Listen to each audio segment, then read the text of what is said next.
What is up, gamers? Hi, everybody. Welcome on in. Hope you are having a good one. Sorry I'm a little bit late today. Phew! that ended up taking longer than I expected. I was like, oh, I've got loads of time today. It's gonna be fine. Got so much time to get everything ready. Yeah, about that. Anyways, hi. Welcome in, friends.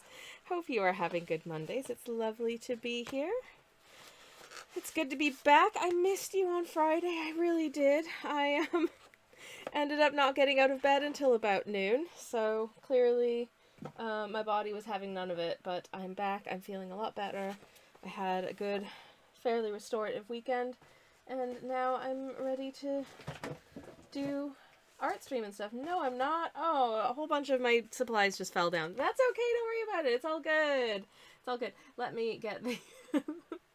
Let's see what we're working with today. Hello. Okay, we have a painting. We have emotional support. Gibble is still here from last week. And I do have a new feature because it was requested.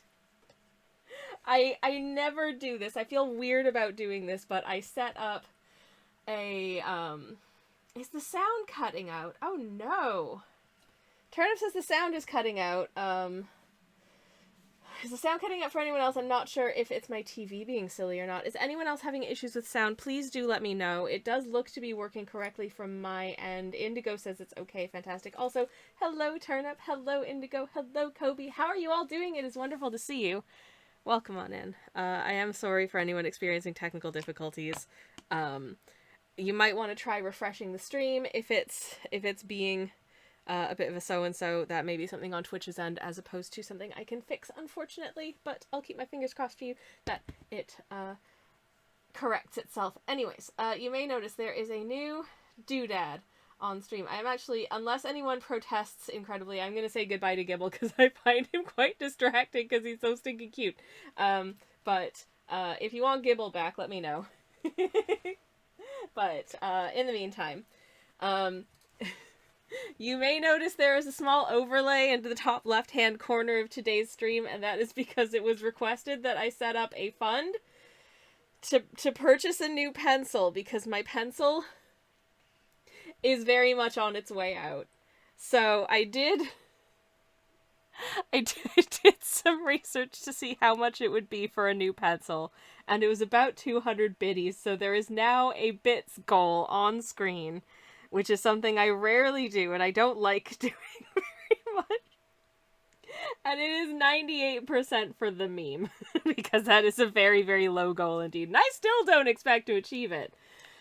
But it is there, because look at this freaking thing. Anyways, I can still use it, though. That's the most important thing. I think I should be able to still use it until we get down to probably about...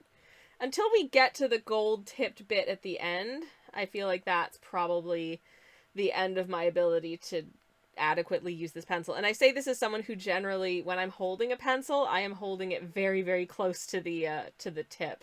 So I can get pretty far back before I can't actually manipulate it anymore. Anyways, I have no idea if, like, the way that I hold a pencil is when I'm drawing is the way that you're supposed to hold a pencil when you're drawing. Because I think when you're fairly early in, like, art school and that kind of thing, they're like, okay, here's how you're supposed to hold things.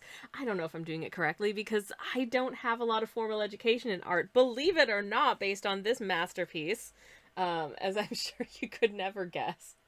Anyways, this is what we worked on last time. We basically put the shadowy floor of the subway platform track doodad. We painted these little guys' clothes in and their hair and flesh and stuff. And we also added a pride flag to the gay window. So, anyways. Gibble says Indigo, Pokedex number 443. I'm so cool for knowing that. That is heckin' cool. Do you know all of them? That's amazing. I don't know any Pokedex numbers. I know a few dozen Pokemon. And there's a lot that I regularly forget. Anyways, how is everyone? I am once again really, really sorry that I couldn't be here on Friday for the Friday morning stream. It was a physical impossibility because I was very unwell. But good news, I'm feeling a lot better today. I have 2 boxes that are identical because I got a new box in the post um, was it yesterday? Yesterday I got a new box in the post, and it looks just like my old box, so I'm not actually sure which is which. So I'm gonna open one, and we'll see whether it's the paints I need for today. And if it's not, it will go away, because this is if this is the new paints, this is a secret plan for an upcoming stream. This is the new paints. Okay, this is a secret plan for an upcoming stream. If you like bad art science, I think you'll enjoy it. I am ever so looking forward to it. I am stupid excited. Attention. Twitch user Sammy Couch. Sammy Ann, Shoppers. hello.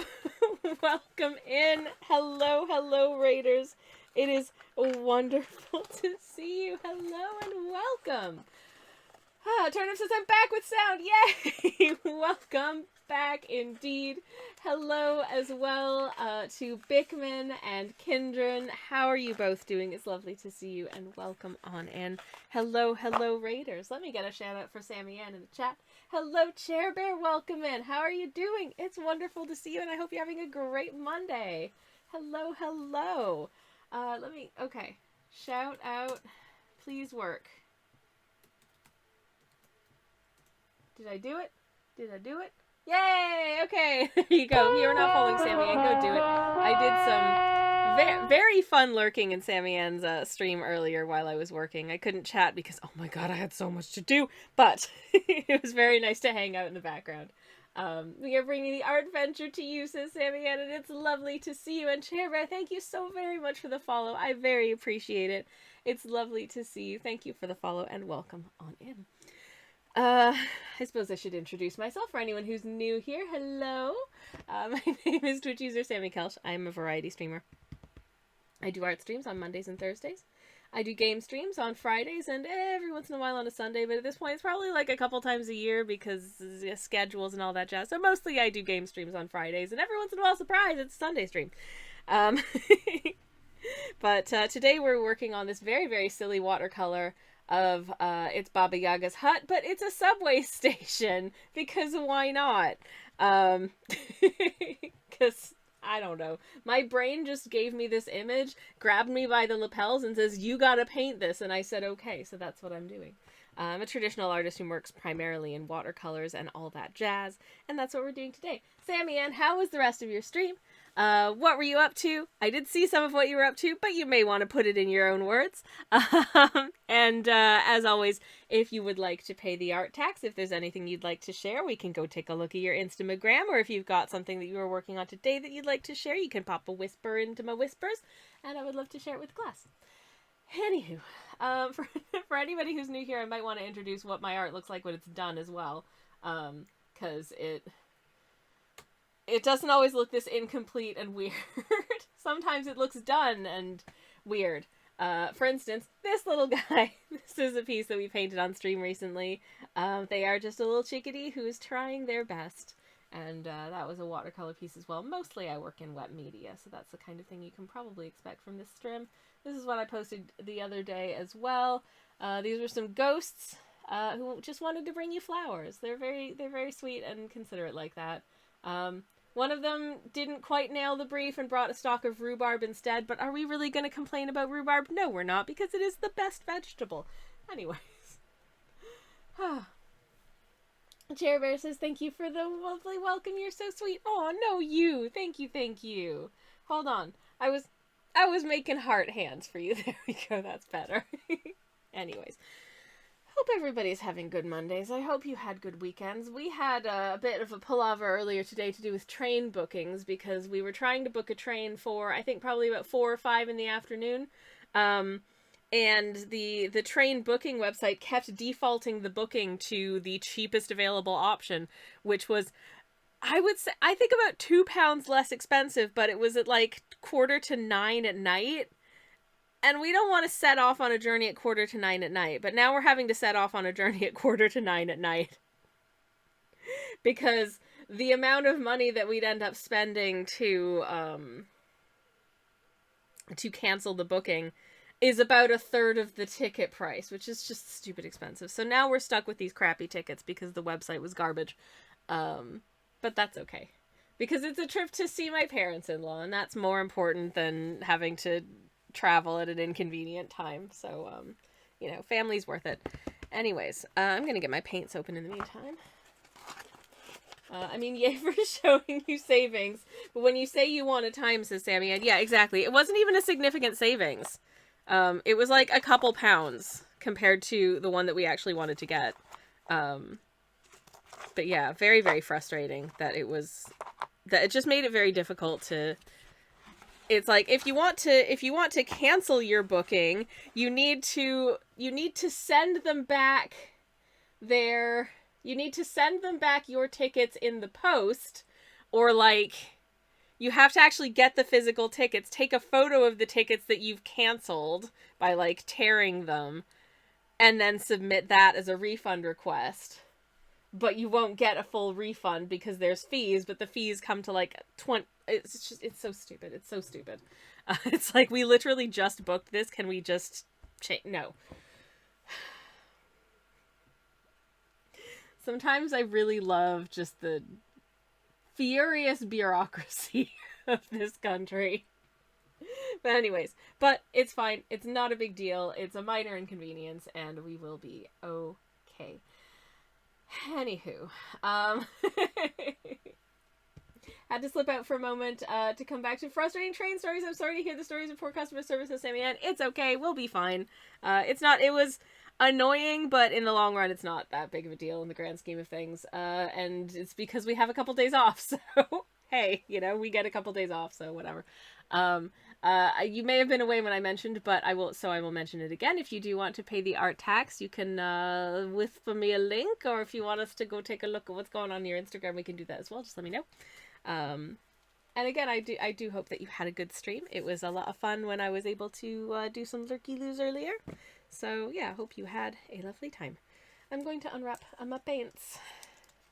We are using 5 paints because these are the 5 paints that I own from the Super Granulation set from Schminke. And I really enjoy this set. It's a set of really, really quite cool sort of convenience mix paints. I think it's just the way those jackalopes are going to take me a while before I can share. Fair enough. Absolutely fair enough. Okay, let's go take a look at Sammy Ann's Instagram then. Let me just cue that up real quick. Vamping in the background. La la la la. There we go. Okay. It is. Come on. Loaded! Hooray! We did it. Okay, and here are some cool new things from Sammy Ann. Ta-da! And oh, this van is so large! What a tiny planet! No, but seriously, this is really, really, really sweet. These are, apparently Sammy Ann does teacher portraits for their kids' teachers, which I just think is very, very sweet. And this looks like a very cool guy indeed. And there's another one. And this, also a very cool person. Oh, I love their spectacles. I wish I had spectacles like that. I genuinely do.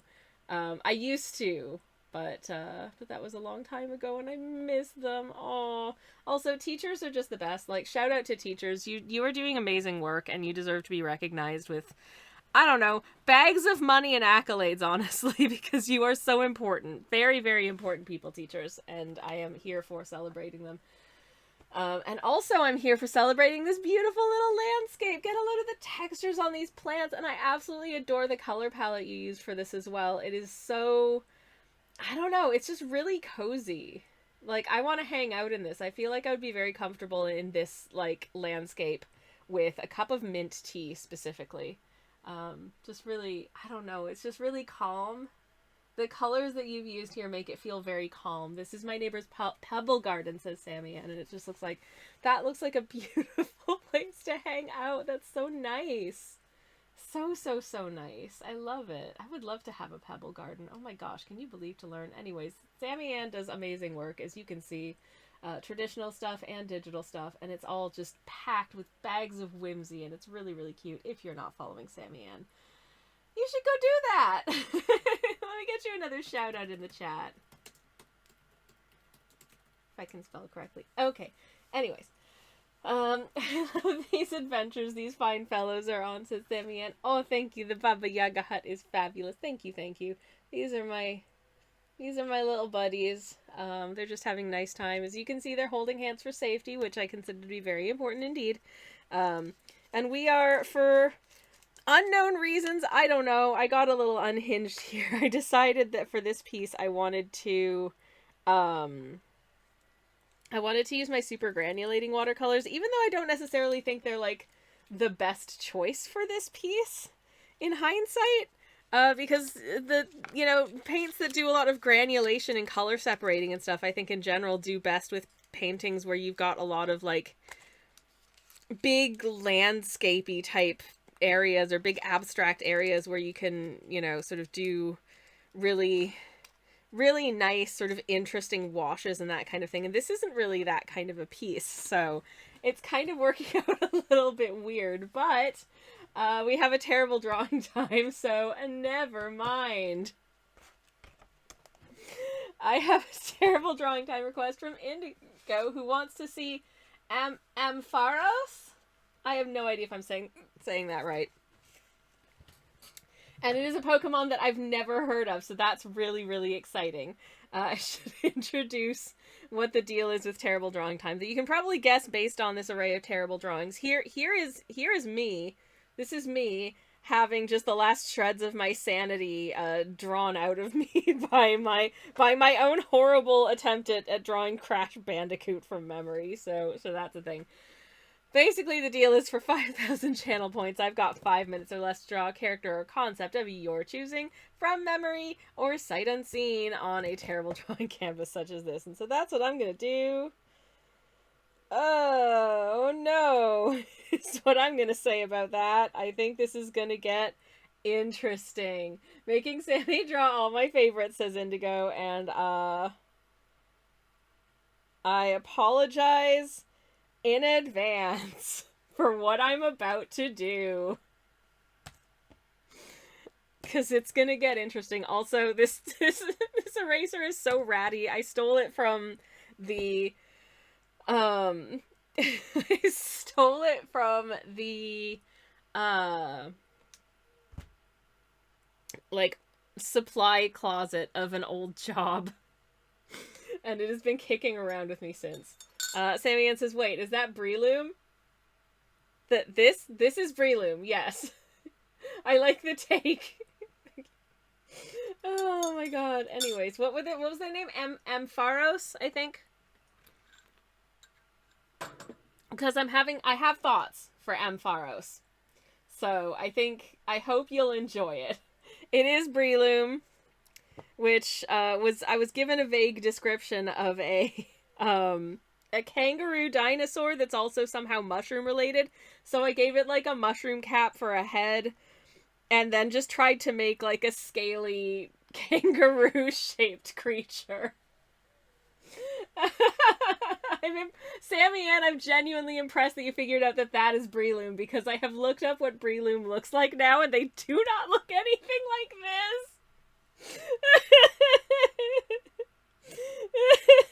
this.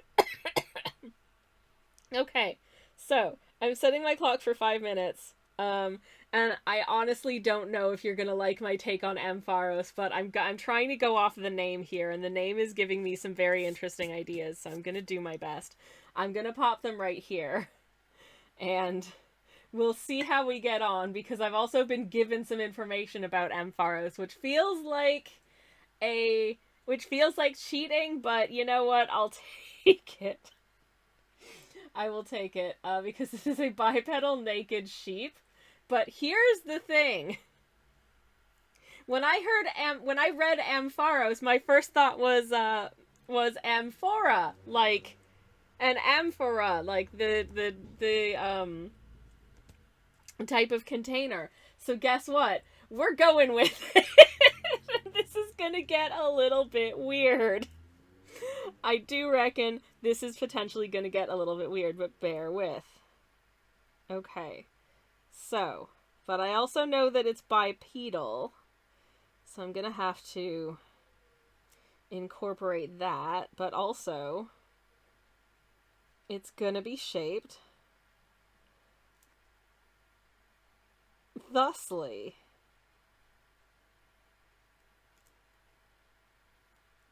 hang on. You know what I can do? If I make the base of it like a pair of feet, thusly... Oh, the base is a pair of feet. Oi, oi, Savaloy's Lina, we are drawing Ampharos, as I'm sure you can tell. Okay, so... what can I do here? I'm gonna give it some curly horns. Like so, because I've been informed that it's a sheep. So I'm gonna give it some cute little ram's horns. So... and what am I gonna do about its, like, whole face deal? What is Bulbasoup? This is the Breloom that came out of the crane machine that Bulbasoup was retrieved from. Oh, where is Bulbasoup? Bulbasoup is here someplace. They've got to be here someplace. Hold up. Bulbasoup. Ah, shoot. Where did Bulbasoup go? Anyways, Bulbasoup is a knockoff figurine of a Bulbasaur that came out of an arcade machine when I was on holiday at the seaside. It looks kind of, but not quite like a Bulbasaur, and we love them very much. So their name is Bulbasoup, and they have a friend figurine that is Snorlax. I'll see if I can find it when I'm off timer, because I've only got 2 minutes now, and I want to make this guy look kind of cool. If I can. So, let's see. First of all, I'm gonna get some interesting sort of classical looking shading onto this thing.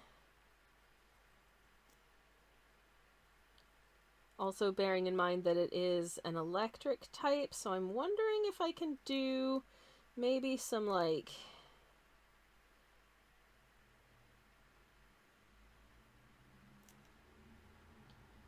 some little lightning bolt type embellishments on there. And then I'm gonna try and give it a cute little face. We'll see how we get on.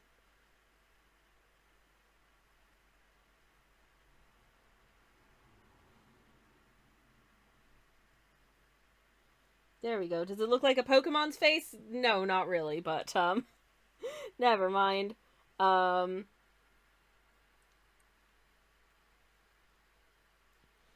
I feel like it needs something else that says that it's, like, sheepy.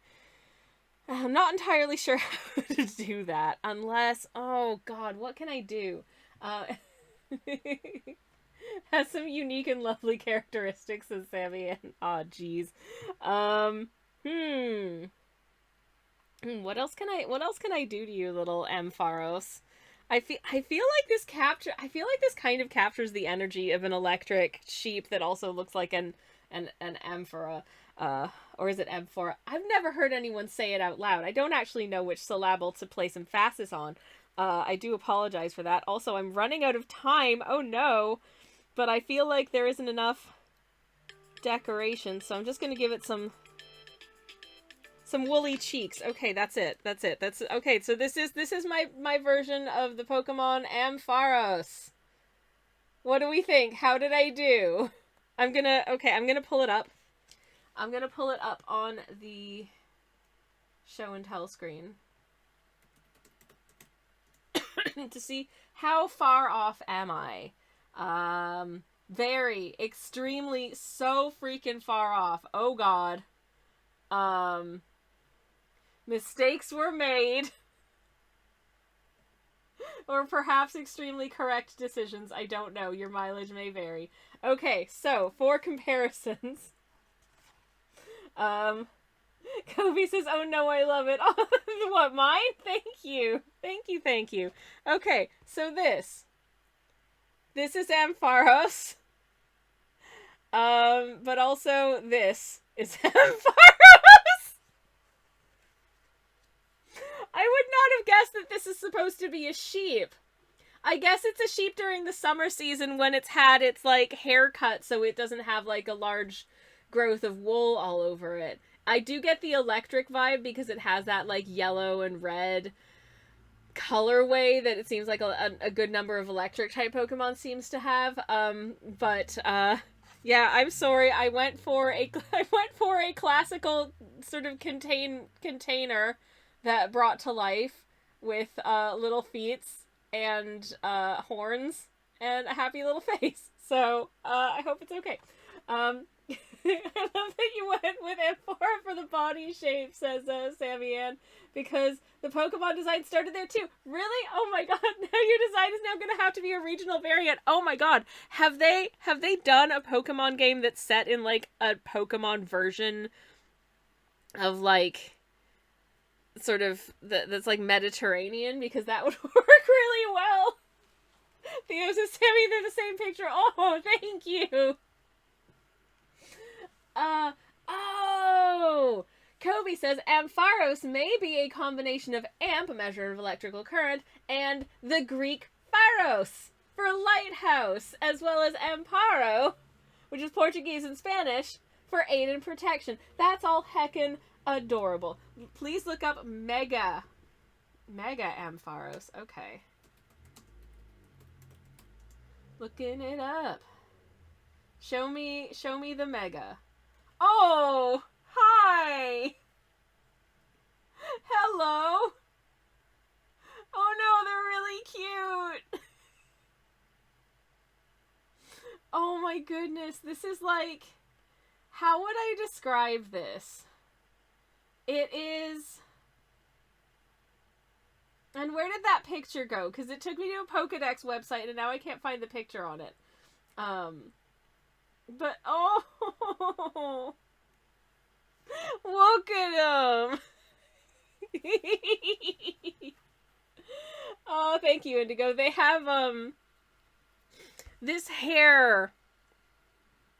You know what their hair reminds me of? This is terrible. The 80s? Feels like very 80s rock band hair to me. Like, they are gonna sing the most powerful power ballad you have ever heard in your life. And I love that for them. Also, their tail looks like a beautiful cloud with cranberries on it, which I also enjoy. Thank you so much for making me draw Ampharos. And here they are. What have I done? You know, I actually kind of like this design. I think they should hire me and put this in their game. Pokemon Company, please give me money. Anyways.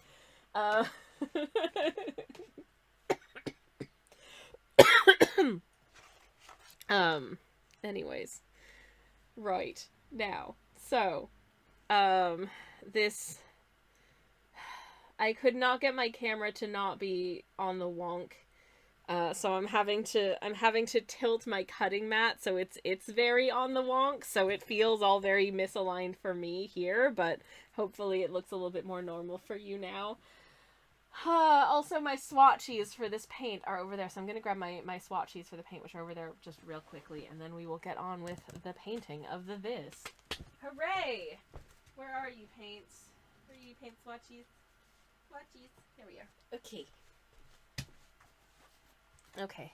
My swatches, because I decided to have fun with it, are some flowers. Some not very good little flowers that I drew to give myself a representative example of what the colors look like in and of themselves with our swatches up here. We've got Shire Blue, which is teal. We've got Deep Sea Violet, which is violet-esque. We've got Galaxy Pink, which is pink. We've got Tundra Orange, which is orange. And Desert Yellow, which is yellow.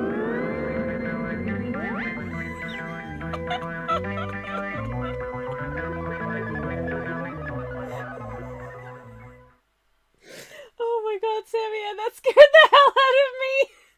I forgot that was a thing you could do! Oh no! Thank you so much!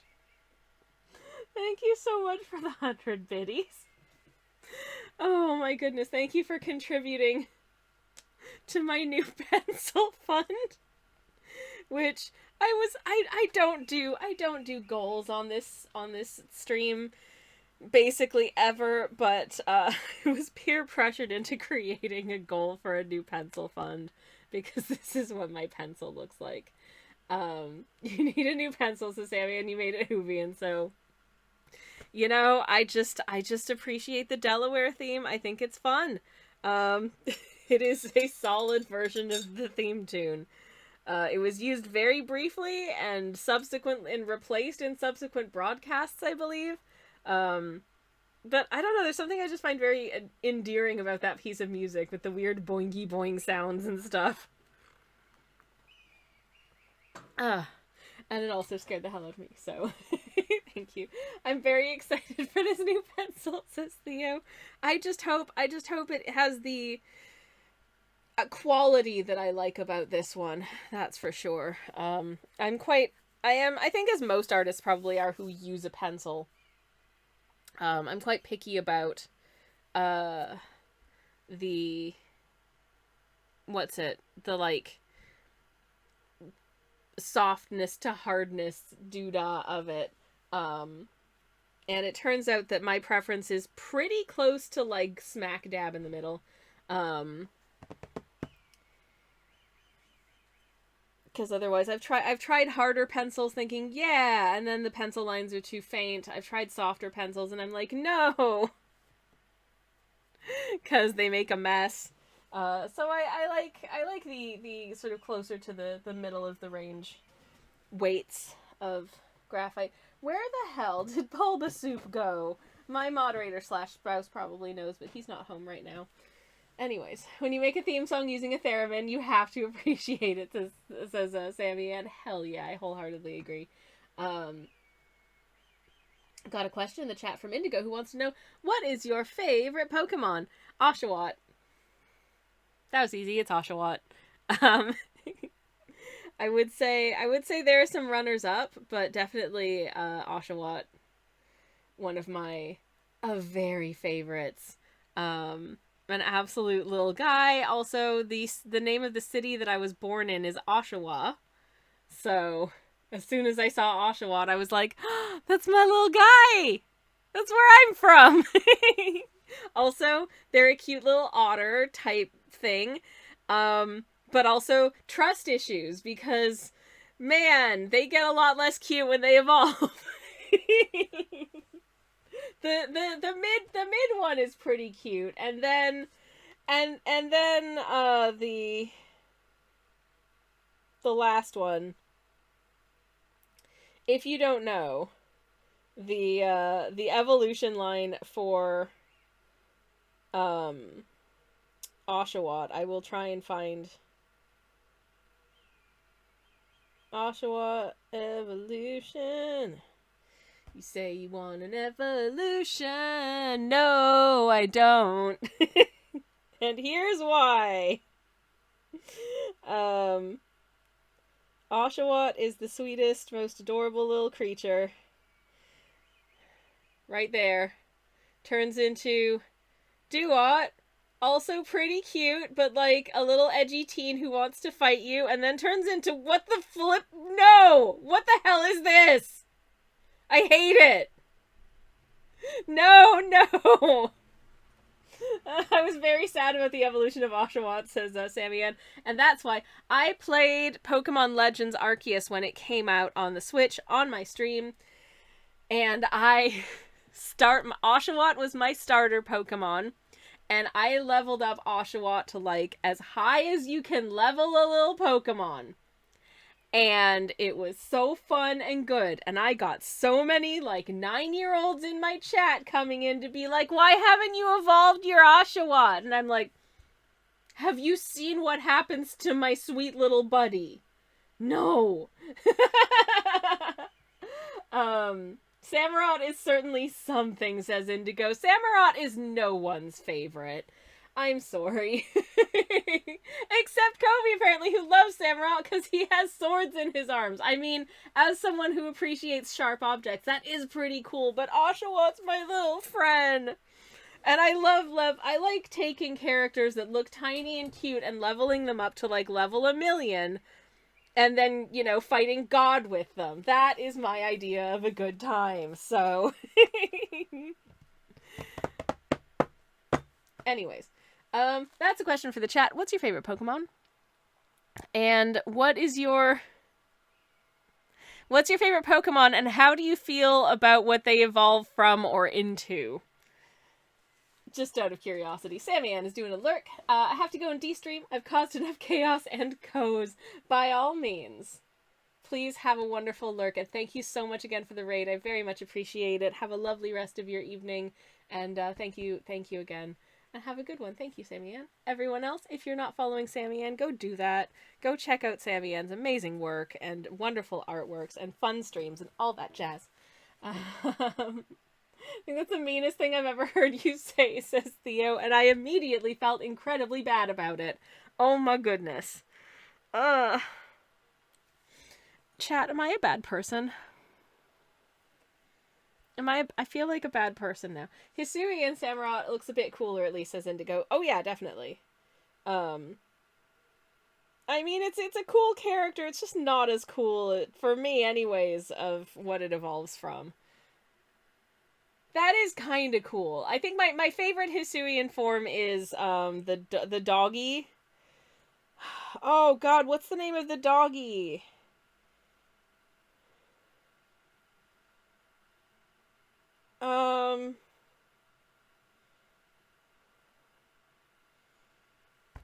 Help me out.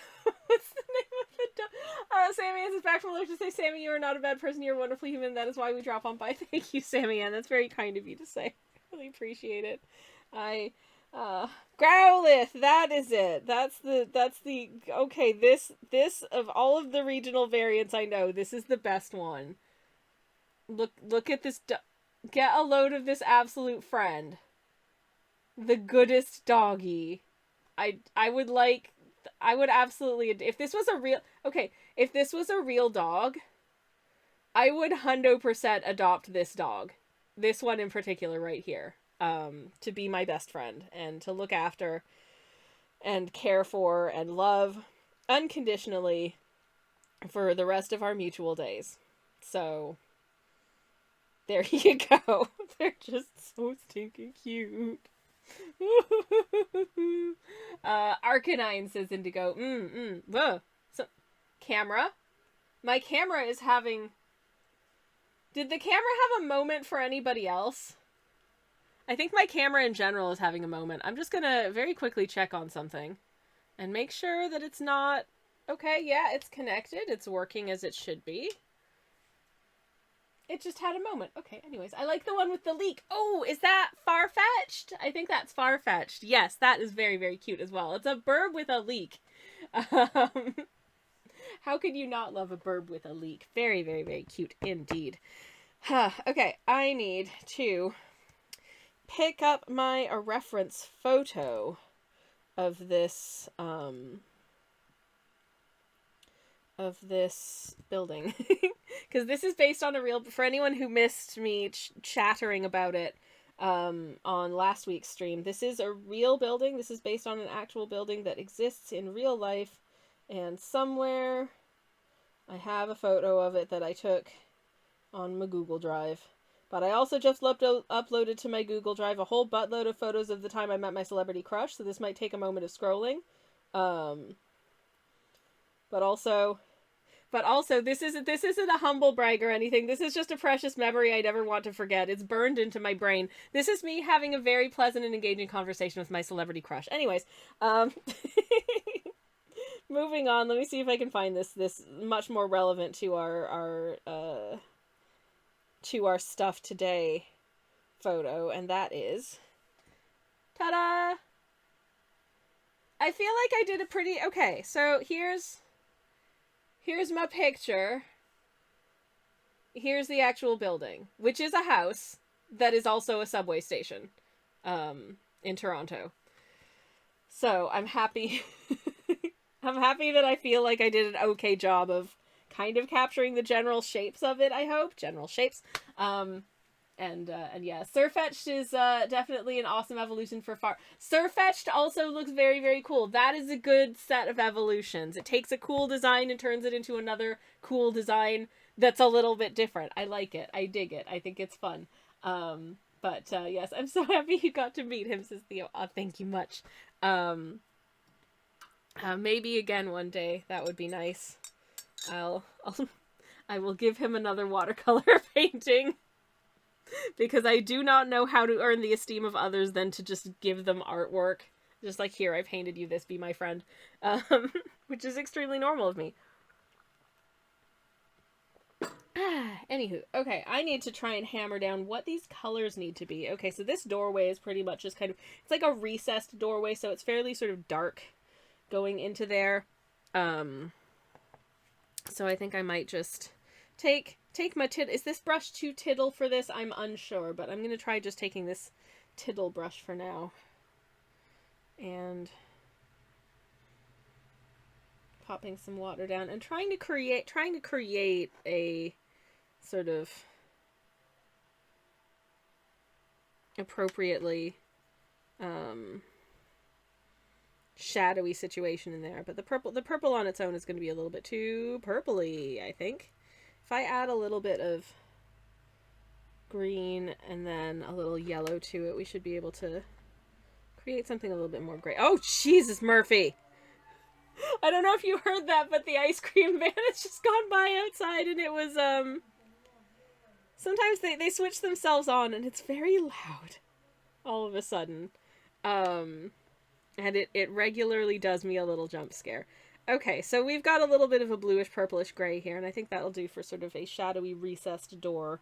Do I want to try and establish that there is indeed an actual doorway back there? Yeah, I can attempt to do that, I guess, because you can kind of, I'm noticing now you can kind of just about see a door frame at the back there in the photo, so I might try and get that in here as well, like so. Oh my god, this is gonna be so tiny. This is gonna be so tiny. Oh jeez. Oh jeez. Okay.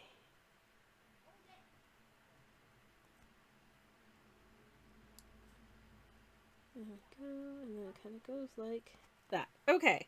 Okay, I've created a little recessed doorway. This is gonna be this is gonna suck. But I shall endeavor to make it happen. Incidentally, okay, I am so excited. I am so excited for the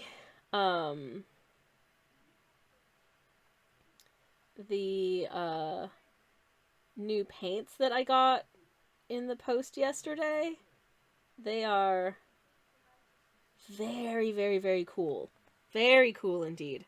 By which I mean they are just a whole bunch of extremely normal, like, bog standard watercolors, but what I'm going to do with them hopefully works out to be cool.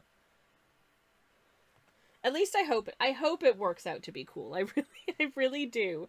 And now that I've said it out loud, I honestly don't know whether or not it will be, but, listen. A creature can dream, okay? And this creature needs dreams to live. So I shall dream.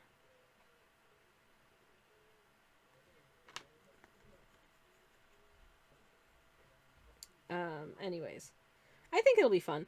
I think the thing that's really threatening to throw me on this is that what it is that I'm wanting to do is to basically create a couple of harmonized paint palettes by using the mother technique. So you take a set, whatever the set of colors you want to use is, and you add a small amount of one specific color to each of the other colors to create a somewhat more harmonious appearance to them. So it kind of tones everything in the direction of whatever your chosen color is. A lot of people use things like neutral tint or like a brown or something. I'm doing two, one with Potter's Pink and one with Cobalt Turquoise, because I want to make a really nice warm pinkish palette, and I want to make a really cool sort of like mermaidy teal situation. And I'm really hoping that they'll work. One of the things that's really frustrated me looking all this stuff up is that no one every artist I've seen doing this is using a very sort of unscientific approach. They're just like, just add a little bit of the same color into each other. And I'm like, what? How much? What's your ratio? Like, how many parts this to how many parts that? Are you being consistent across the board, or are you just kind of applying it, you know, but sort of eyeballing it? I would like, so my plan, we're going to get out this scale and we are going to be measuring in grams how much of each paint we use, to try and come up with a formula for these two palettes. And I'm very excited to try it out, and hopefully we'll be able to produce something, and then I will do some paintings with those paints and see how we did. I'm very excited for this. It may turn out horribly, it may turn out super cool. I don't know. None of the paints individually were terribly expensive, but in combination, because there's like 11 of them, it wasn't cheap. So here's hoping I don't F it all up. Yay! Anyways. Is the sketch just done with pencil, asks Indigo. Yes, it is. I want to give watercolors another chance. Do it! Do it! I love, as you can probably guess, I love watercolors. Watercolor is my happy place. I love painting with watercolor. It is just a lovely experience.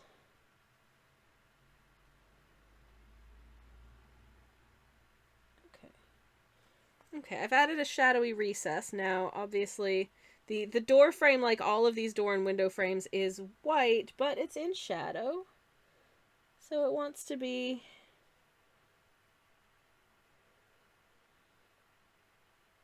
contextual. So it's also a good bit darker, but looks white in context. Yay! I did it.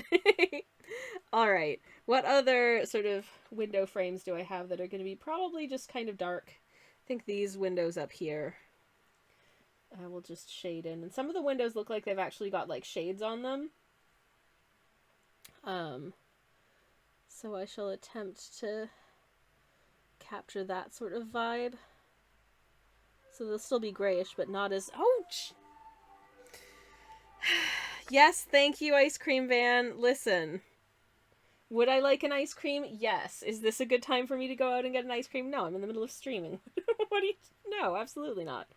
Anyways, never mind.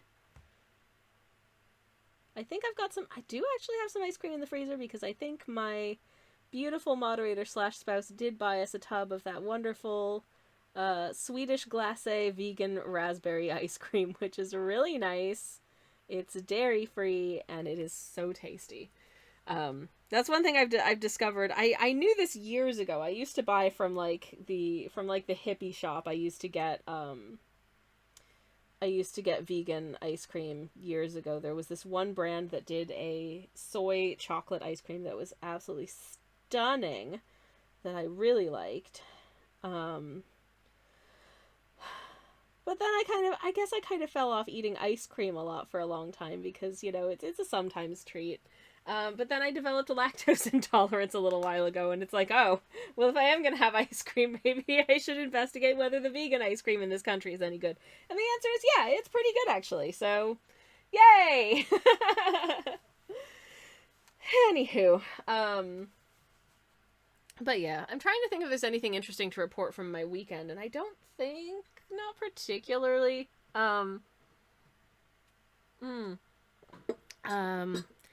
been getting some orders ready to post from my latest shop update, which happened last week, and I wasn't really able to promote as much as I would have liked to because I went and got under the weather, and also I had to end stream early on Thursday because I had to go vote. And that went, you know, I think all things considered, that went pretty okay. I don't want to dwell on it because, you know, things can, yeah. Anyways, but yeah, was happy to have done it, obviously, and the result was, well, the super evil people didn't get prime ministered, so that was nice. Anyways, moving on. I'm gonna pick up the papers that fell on the floor, and let's continue on with these little windows. I'm gonna run out of window frame gray in a second, but I'm trying to get a load of my reference to get the shading right on these, which is places a little bit complicated. But never mind. There we go. Oh, cute. Hopefully it cute. What are these windows up here doing? I think they're just all of this area on the source image, I think, is actually slightly in a recess. So most of it is a little bit actually a little bit darker because of that. I did take some liberties with the design because this is not a one-to-one recreation of Toronto's Spadina Station Line 1 entrance. It is obviously Baba Yaga Station, as you can tell by the fact that it's got giant chicken's legs. Please don't question the world building here. Because the answer is I did try to make it make sense. I really did. But I also fully recognize that it doesn't fully make sense. So, oh well. But I swear I did try. Okay. Do like so.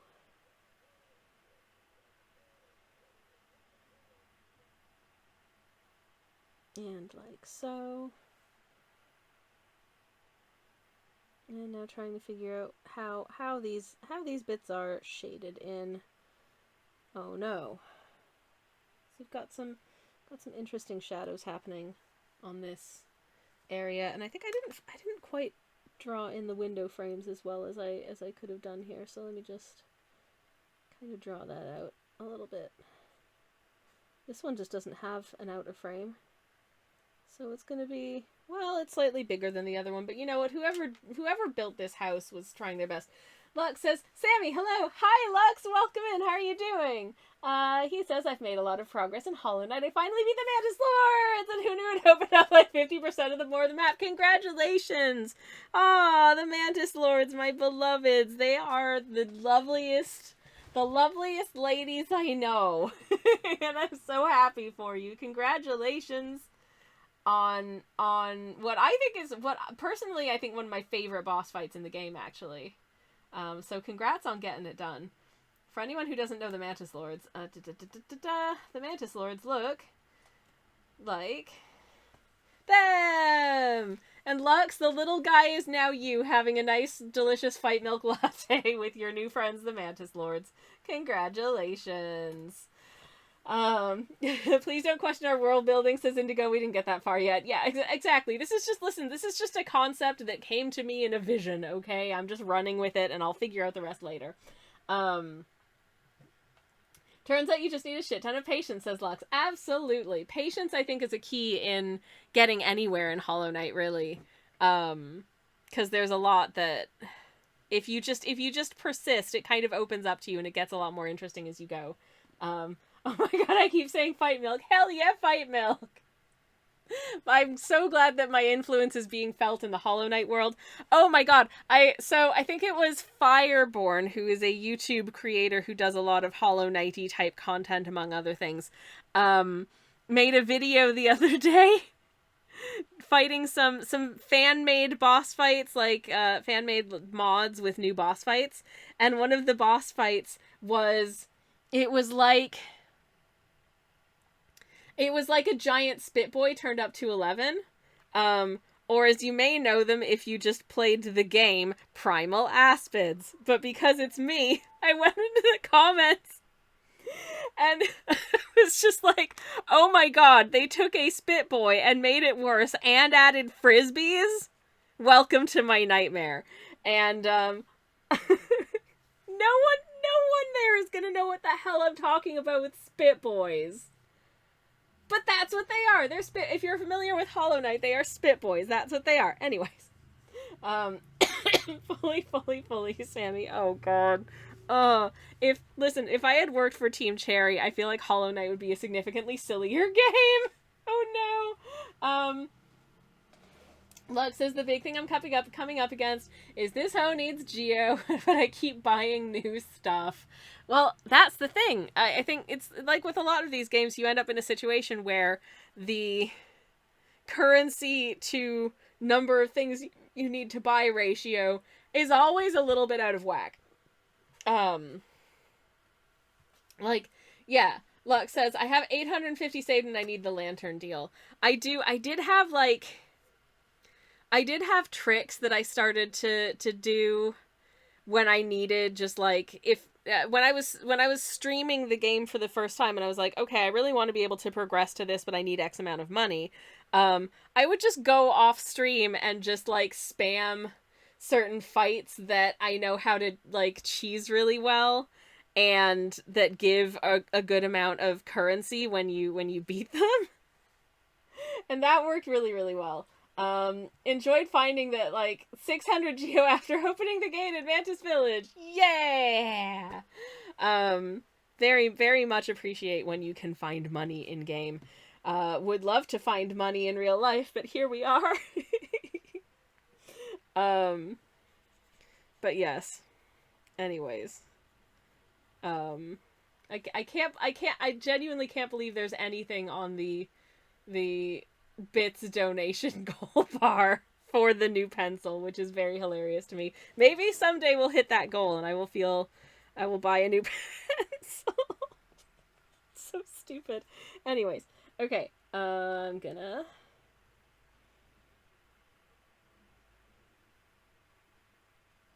pop in some more shading here and there. I think, to be honest, the top portion of this is just kind of a little darker. Okay. But then this one's got some interesting shade to it as well. There we go. Barely visible, but you know what? I can tell the difference. Anyways, Fragile Green and just beat up all the things in Forgotten Crossroads, says Lux. I mean, hey, if it works, it works. Hell yeah. That hope you are well. I hope you are well too. It's lovely to see you. Please give my love to your husbando. I will. He's still on his way home from work, but I will convey your regards when he gets in. Right. What else I need to do? These windows need to be darker. I'm running out of paint. And if I mix up more paint, it might be a slightly different color, so I want to try and use it up. Oh no. And these I think also need to be a little bit darker.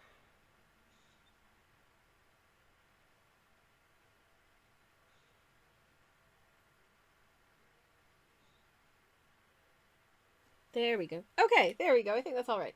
Anyways, tell him you use a little hello sunshine, but also say, look at that juicy ass! He will know that's not from me. I mean, I do regularly refer to him as a hot piece of ass, but I mean, that's just true. He's a beautiful, handsome man, and I'm very lucky to be married to him. Anyways. My mint tea's cold. Yay! More shadows and shading and all that jazz. I am still debating what to do about the little sign above here. I think what I'm going to do is just paint it in with like a dark color and then gonna have to go in super carefully with white ink, which I normally don't like to use, but I think that's the only way it's going to work properly. So that's what I'm going to attempt anyways. But there's some interesting detail we can see inside this door, and I'm trying to figure out how best to capture it. So I think what I will do is, so there's this like, there's this there, and then there's this kind of like skylight situation it almost looks like coming down. So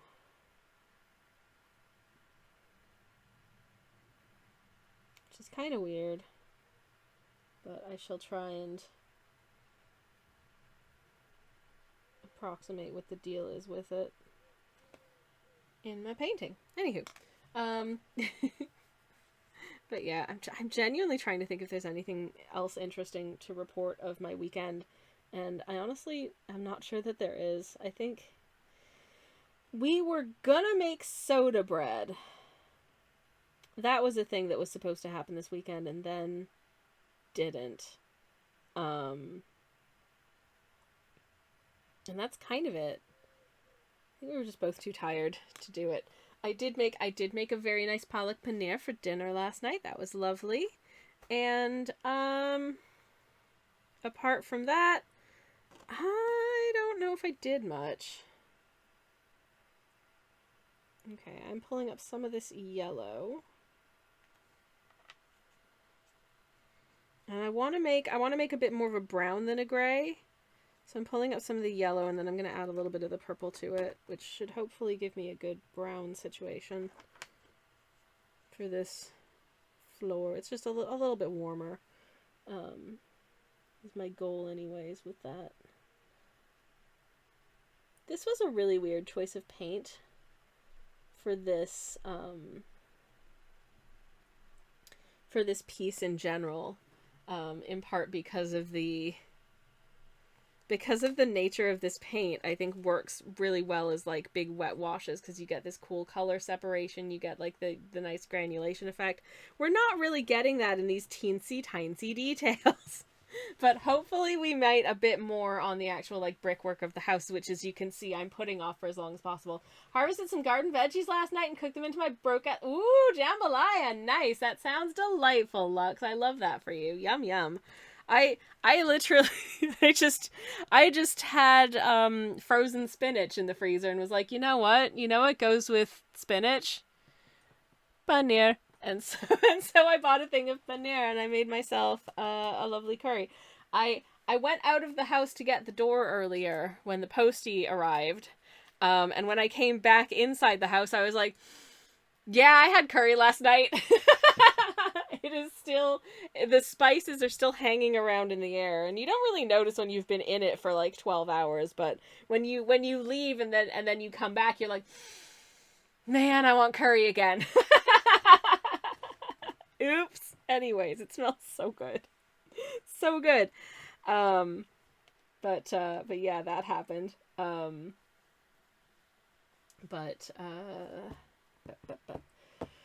Oh, what needs coloring in next? I'm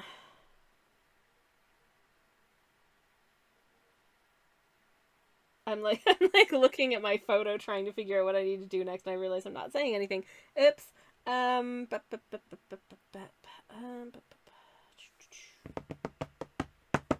Okay, I'm actually I wasn't gonna sketch in this bit, but I'm gonna sketch in this bit because I just think it'll make it more interesting if I do.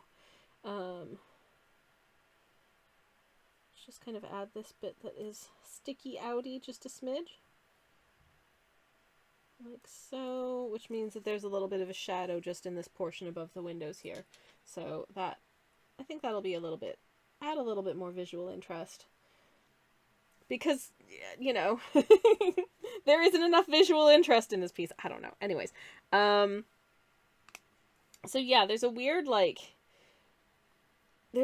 situation just inside the door here. You can see there's like this weird area that's like, I don't know, some kind of funky mural or something. And so I'm just going to try and approximate the sort of bluey greeny colors of it with my Shire Blue, which I think should hopefully work quite well for that, but it also needs to be kind of shadowy. Oh, that's just turning kind of gray again, but it's somewhat more of a greeny bluey gray. Let's add a little more. Darken it down a bit. Let's see how we go with that. Okay.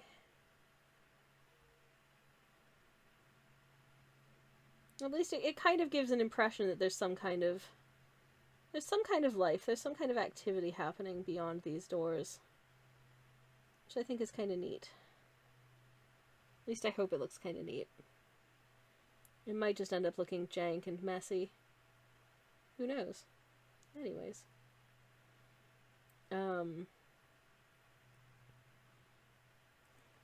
Oh yeah, that reminds me. So I'm going on a little holiday in August. I'm going to be visiting Denmark for the first time for a few days. And Lux, no. my god.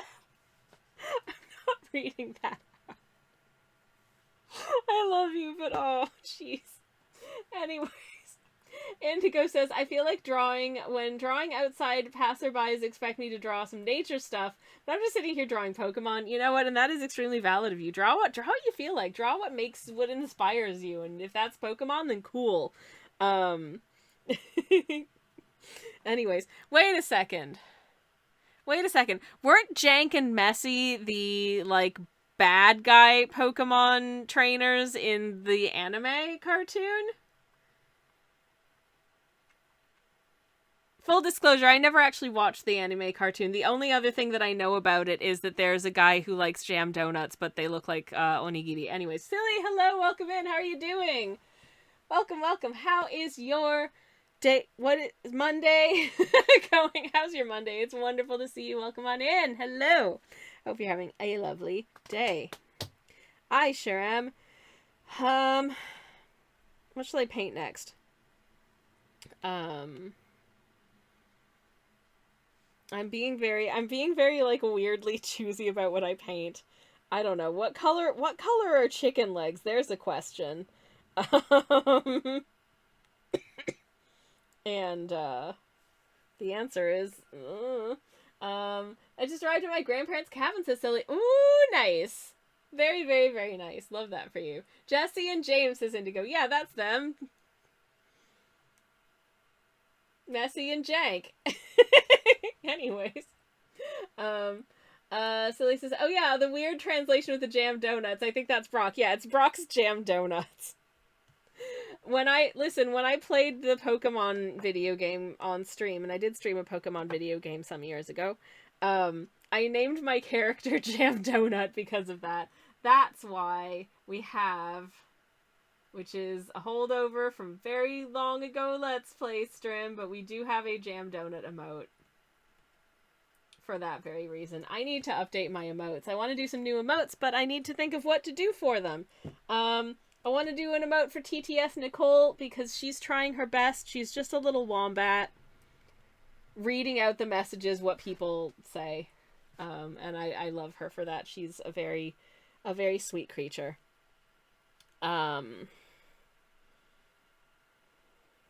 looking up TTC subway train, so I get the, like, colors and stuff right. I mean, I'll be honest, as far as metro trains go, the TTC ones are a bit... Listen, Toronto, I love you, but your trains are generally kind of a bit bland on the outside. A lot of them are just kind of gray. And, you know, that is a perfectly acceptable choice if that's what you're into, but it's also just kind of gray. Anyways, so can I make some more gray is my question. If I can get a blue color if I put together purple and Shire blue. I can actually make blue, but in order to make it TTC train gray, I need to add some yellow to it. So we're getting a lot of use out of the yellows. But for the actual brick of the house, I think we're going to use a lot more of the orange and the pink to make a nice sort of red-brown bricky hue, which will be good. Okay. So first of all, here's the little front window of the train, where the driver do the drivey thing. And the little display doodah that tells you what number the train is, and then there's a little window here that you probably can't really see in very well, so I will just gray it out. And then I'm going to put little windows on the doors as well, because I think it's nice to have little windows on the doors. There's usually little windows on the doors, certainly.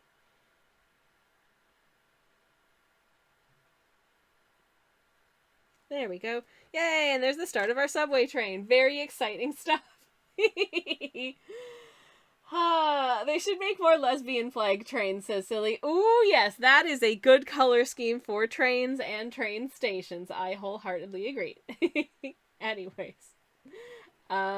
I'm going to take a quick BRB before I finish painting in the train, and then we'll come back and finish painting in the train, and maybe we'll finish painting in this whole painting. We'll see. Probably not, but we'll hopefully get a little bit further into it today. It is developing. It's just, for some reason, moving very slowly, and that's okay, too. Please enjoy the BRB screen, which is here. I'll be back in a minute. You're all breathtaking. Okay, I'm back. Hello. Hello, hello. I hope that was okay. I'm back. It's lovely to be back. And hello, everybody. Anyways. Oh, transition. So silly. Hell yeah. Trains rights. I'm here for it. I was going to say I would prefer being an indigo. Got the joke. I'm confused. I'm very confused by chat, which, to be honest, is a pretty regular occurrence. And it's all good. Mmm. Deliciousness. Okay. So I need to water this. There are so many different pigments going on in here, and they are very much at war with each other, and somehow coming together to form a very coherent gray. Maybe if I look really closely at it, is it like static? No, it's just gray. I don't know. This paint is weird. This paint is very, very weird. But, never mind. This paint is fun, though, for sure. But it's definitely the weird sort of like granulation effects and color shifts and all that jazz really show up more in like very wet washes, which is not really what I'm doing at this scale. So it's kind of just being interesting colors, which is also fine.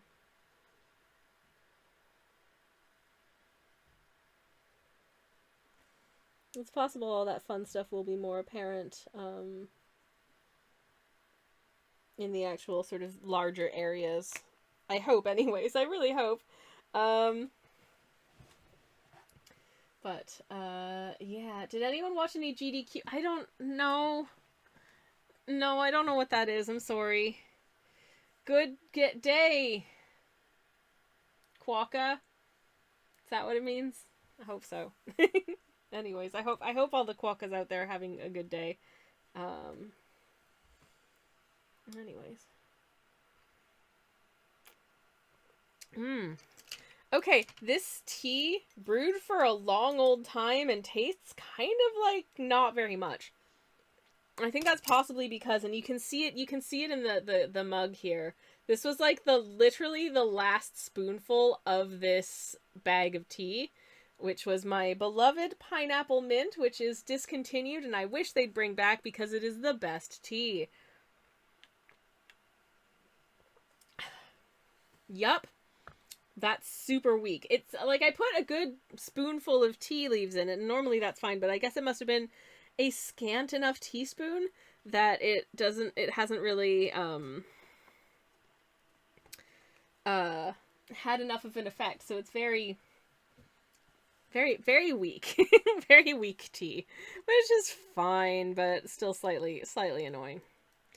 Okay.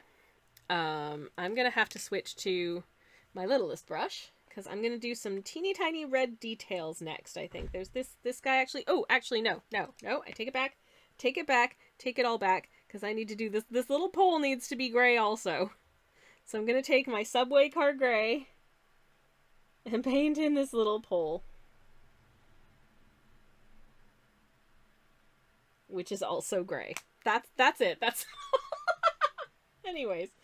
Very, very important little detail, I think. Anywho, okay, moving on. Let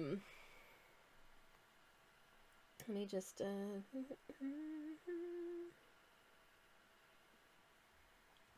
looking up the little logo-y doodah, I need to try and vaguely reproduce on here. It isn't going to be perfect because it's me and I'm not perfect. And also this is not a real station.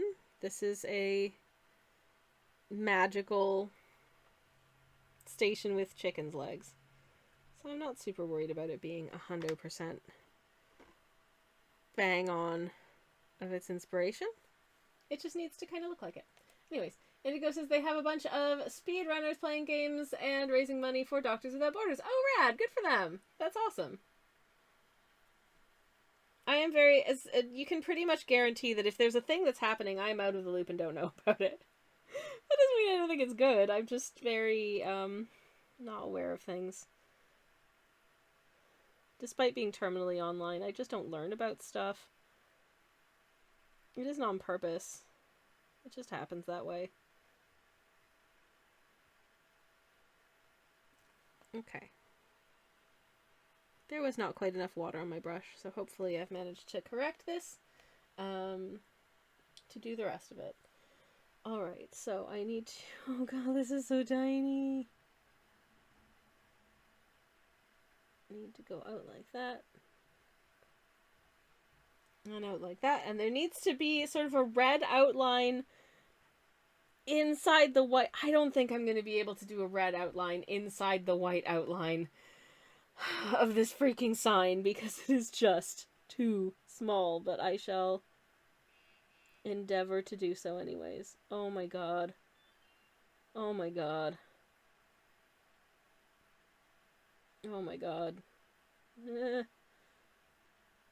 That was stressful and didn't work very well, but we did it. Ta-da!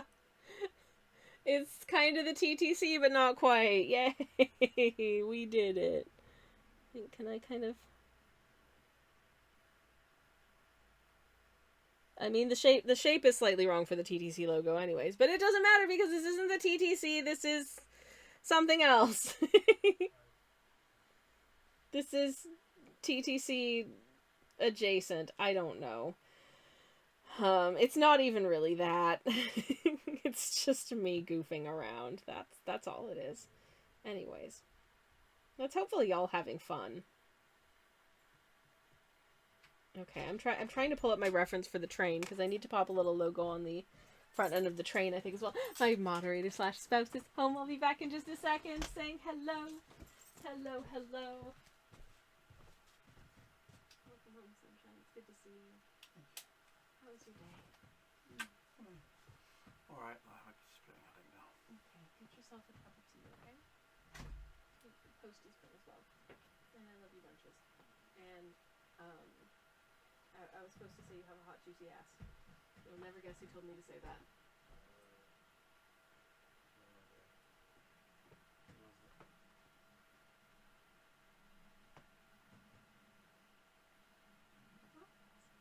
Oh, okay. So I time to say hi? Yeah. I mean, you can tell if it's not wrong. Okay, I mean, it's not wrong. Anyways, moderator / spouse says hello. And is home, and I'm very happy about that. Hi, everybody. I'm back. I think I'm just gonna drop a little suggestion of train logo on the front of the train here. You can kind of see it. There we go. Yay! That'll do. Hooray! Good job, me. Alrighty. What is next color-wise? Shall I do some of the actual, like, house stuff? I feel like I probably should. Where's my picture? That's Discord. It's not in Discord. It is here. Okay. Oh! Oh my god. That's the thing I was supposed to add to it. There is a whole chimney that I had not drawn in. So, guess I'm gonna pop that in. Also, because chimneys are whimsical. Hey, baby. Okay, have fun. I love you. Chimneys are whimsical. And this is nothing if not whimsical. Okay,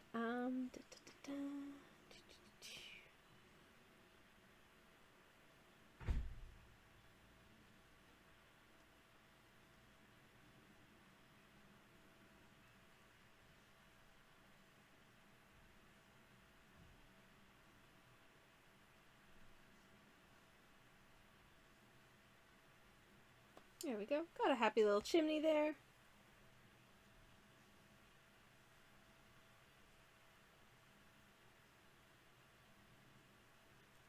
Yay! Happy little chimney. Good stuff. I can't believe I forgot to draw that. Oh no! But at least it's there now, so we are good to go. Switching to a larger brush. to do some of the larger swaths of color on the house. Or should I do the gay window? Maybe I should do the gay window first, which should be fairly straightforward.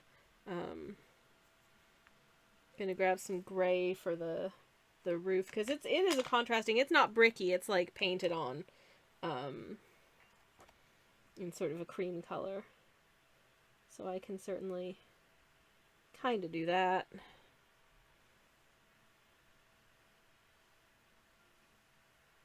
And also should probably paint in the windows as well.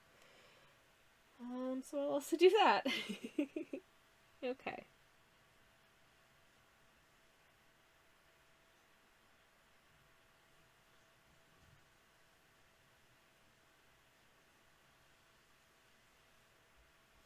Yay! Good job, me. Gonna take another sip of my very straightforward. Yeah, there's nothing straight about this window. It's a gay window. That's the whole point. It's like a bay window, except I said gay by mistake and I had to run with the gag because of course I did. Come on. Anywho, good stuff. Right, what's for dinner, everybody? What are you having for dinner? I'm making soup tonight. Well, I'm making soup. I'm warming up soup. And it will be a delicious, delicious,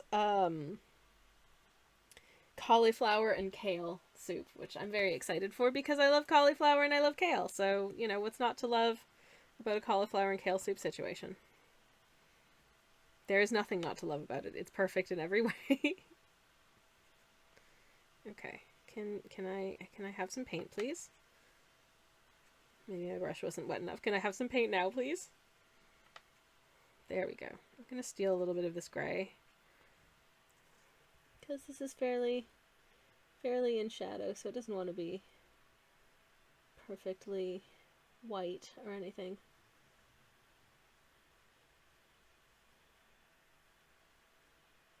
There we go. All right, cool. We have a gay window. Yay! And now that we've done the gay window, I can put aside these two teeny tiny little brushes and switch to something a little bit larger for my bigger areas. And we're going to need some warm brown situations. So I'm just going to steal this red and then just kind of add to it. First of all, can my brush be wet? Yes, it can, kind of. Anyways, I'm very excited for my very, very silly, stupid,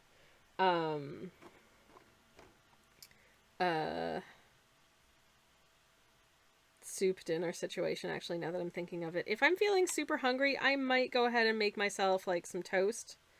I've got lactose-free cheese and I've got vegan ham, so I might have some vegan ham and lactose-free cheese on toast, which sounds truly delightful to me. Okay, I've got a goodly amount of my beautiful galaxy pink, and I'm going to supplement with some of this tundra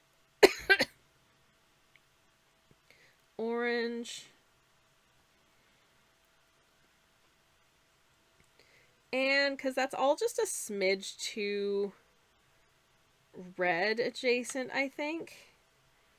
If I want that to be a little bit browner, then what I should probably do is add a little bit of its antagonist, which is not the word one seeks in colors. It's not an antagonistic color. It's complement, but it's funnier to call it the antagonist. I think that's that's a pretty warm brown color. I think that's a really pretty warm brown color. So I think that'll do for this top bit, which is it's a slightly different textured material than the other stuff, so it wants to be a slightly different color as well. So we'll put that in first. Actually, oh, this is almost even browner. I think I think, to be honest, I think we might just end up having slightly different color situation than the source material, which again is fine because I'm not doing a straight ahead portrait of Spadina Station line 1 entrance. I'm doing a stupid painting of What If Subway Station but Baba Yaga's hut. Like, the absolute creative genius that I am. Anyways.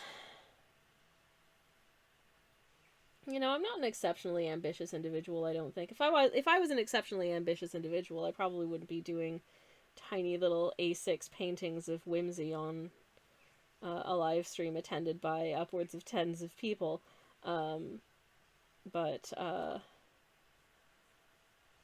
is it too much to ask to just be allowed to exist in ways that bring one joy, to do things in the hopes that they may also bring joy to others, to follow my inspirations and hope that what I produce adds value to the world in its existence? Is that too much to ask? That's probably too much to ask. But you know, how about I ask it anyways? Because that's how I feel. I love this color that I've made. It's very soft. It's a very soft warm brown that we've got going on here. And I hope it's going to dry down into something interesting. I'm hoping that it is wet enough that it will dry down into something. I think it will. But I've also got to let that dry down a little bit so that I can add in some shadows. Just another user. Hello. Welcome on in. How's it going? You're just in time for the painting of the brickworks. I hope you're having a beautiful Monday. It's lovely to see you. How are you? I'm going to take a sip of one of my beverages. This is mint. Because I'm feeling minty today. Which, if I'm being honest, is very, very normal of me. Because I drink a cup of mint tea pretty much every day. But I was going to make another coffee before stream started, but I didn't have time. So I'm probably going to make myself a coffee after stream. Which I'm also very much looking forward to. Anyways. Oh, this brown is so nice. I'm very happy with this brown I just mixed up. It's mostly these two with just a little bit of you just thrown in there to brown it down. I feel like the source material, it's honestly a little bit more sort of orangish, and this is more brown, but I think I'm gonna swap them out just for fun. Just another user says, it's been a Monday through and through. It's evening for me. Evening for me too. It is currently 19 minutes past 6 in my local time. And I'm so happy to have this stream to kind of wind down on Mondays, at the sort of end of my day. I just find it a really nice way to end my day, while still feeling kind of, this time of day tends to be when I'm kind of transitioning into actually my most productive hours. Like, I get nothing done in the mornings. And then by about 2 in the afternoon, I'm like, okay, I can work on stuff now.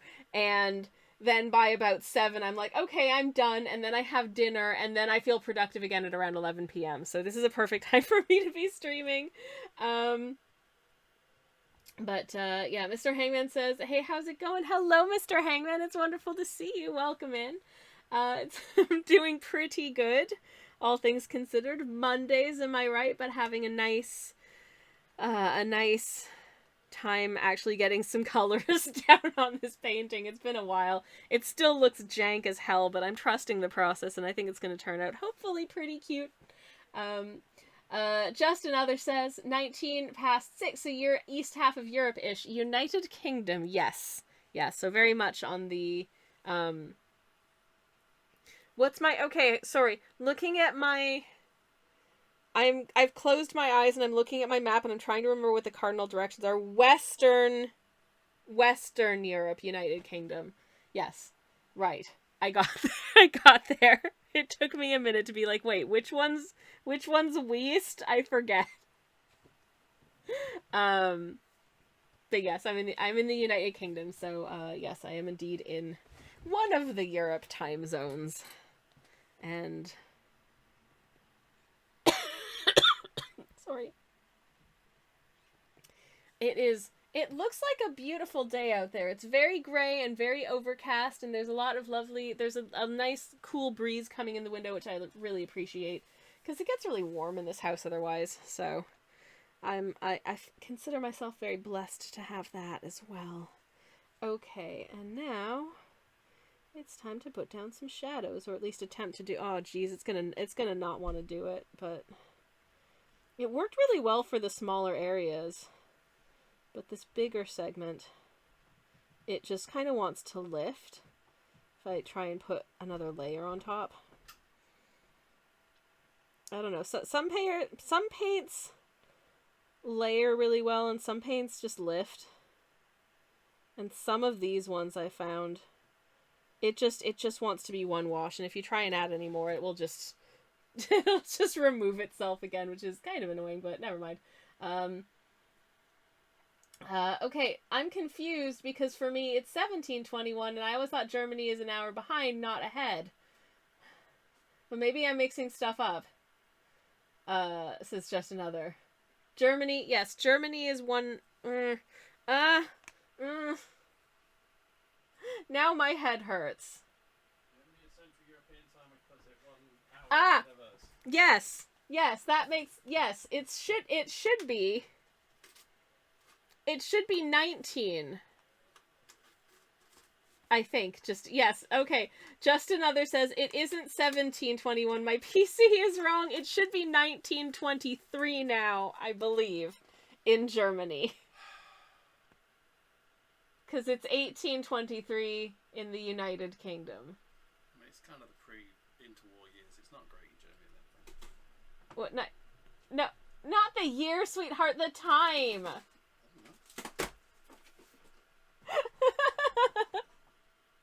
Anyways, and Indigo says it's summertime, so UK is now +1 and Germany is +2. Ah!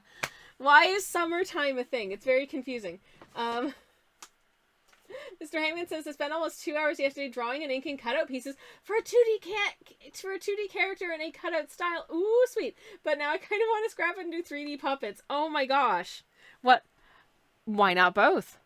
Why not both, Mr. Hangman? I just think it's cool that you're doing animation at all because animation is wizardry, and that is awesome of you. Hell yeah. There's this weird thing, says just another, when you dual boot Windows and Linux on the same PC, the Windows gets confused by the time for some weird reason. Oh, I miss Linux. I haven't had a Linux machine for years. But I had Linux machines for years.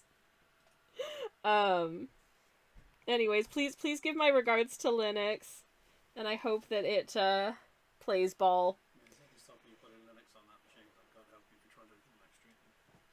Yeah, my partner says there's nothing stopping me from putting Linux on this machine, but God help me if I try to do anything like streaming.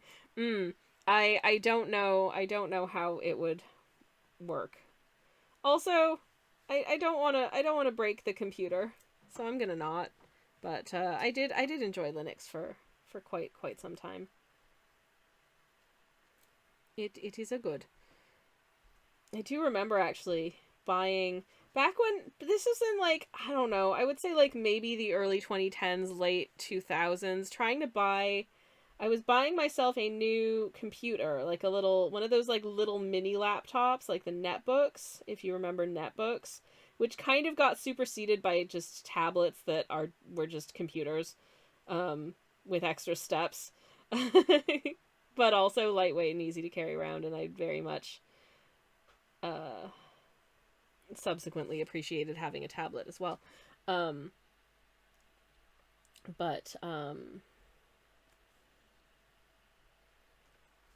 we go. Hopefully that's some shading. Yay, I did it. But my moderator / spouse is looking at me. Yes, honey? No, thank you. I'm gonna make a coffee or something when I'm done stream. So. Usual. Stop it. I love you. Anyways. He's teasing me, chat. Mr. Hangman says, why not both? It's because 2D requires so much forced perspective. Ooh, I could make all the background stuff 2D cutouts. Like a stage play style and mix the two. Ooh, Mr. Hangman said he didn't say he loved me. I don't know, maybe you need to ask him out on a date first. Just another says there's probably some version of OBS for Linux, but probably with a lot of head pain. It's one of those things where obviously my experience with Linux is very old now because I haven't used it in about 10 years. But my experience with like Linux and applications for Linux was generally that, yeah, they're fine and they're good and they do exactly what you want them to do, but the process is a little bit different from what you might be used to if you're like a Windows user or whatever. So it just takes getting used to, but once you figure out how to do stuff, it's fine and it works really well. In my experience, anyways. I like this weird walking house, says Mr. Hangman. Oh, thank you so much. Me too. I'm having a lot of fun painting this friend. I think they're neat.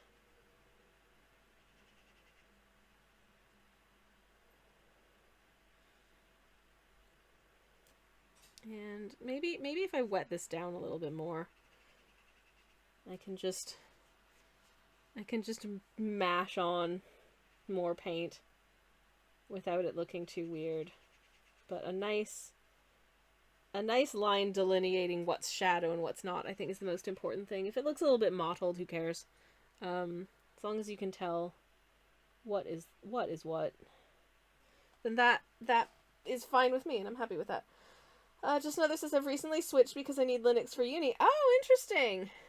The whole open source thing has come a long way from 10 years ago. I'm not surprised. I'm not surprised by that at all.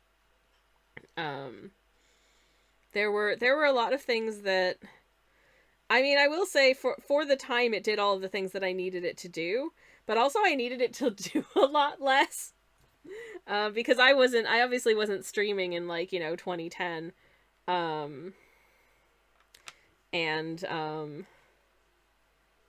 There were a lot of things I wasn't doing in 2010 with my computer. I think for the most part I was just looking at my browser, and I accidentally just picked up way too much pink paint because it's been sitting a little bit wet for a while, and so the paint was very soft.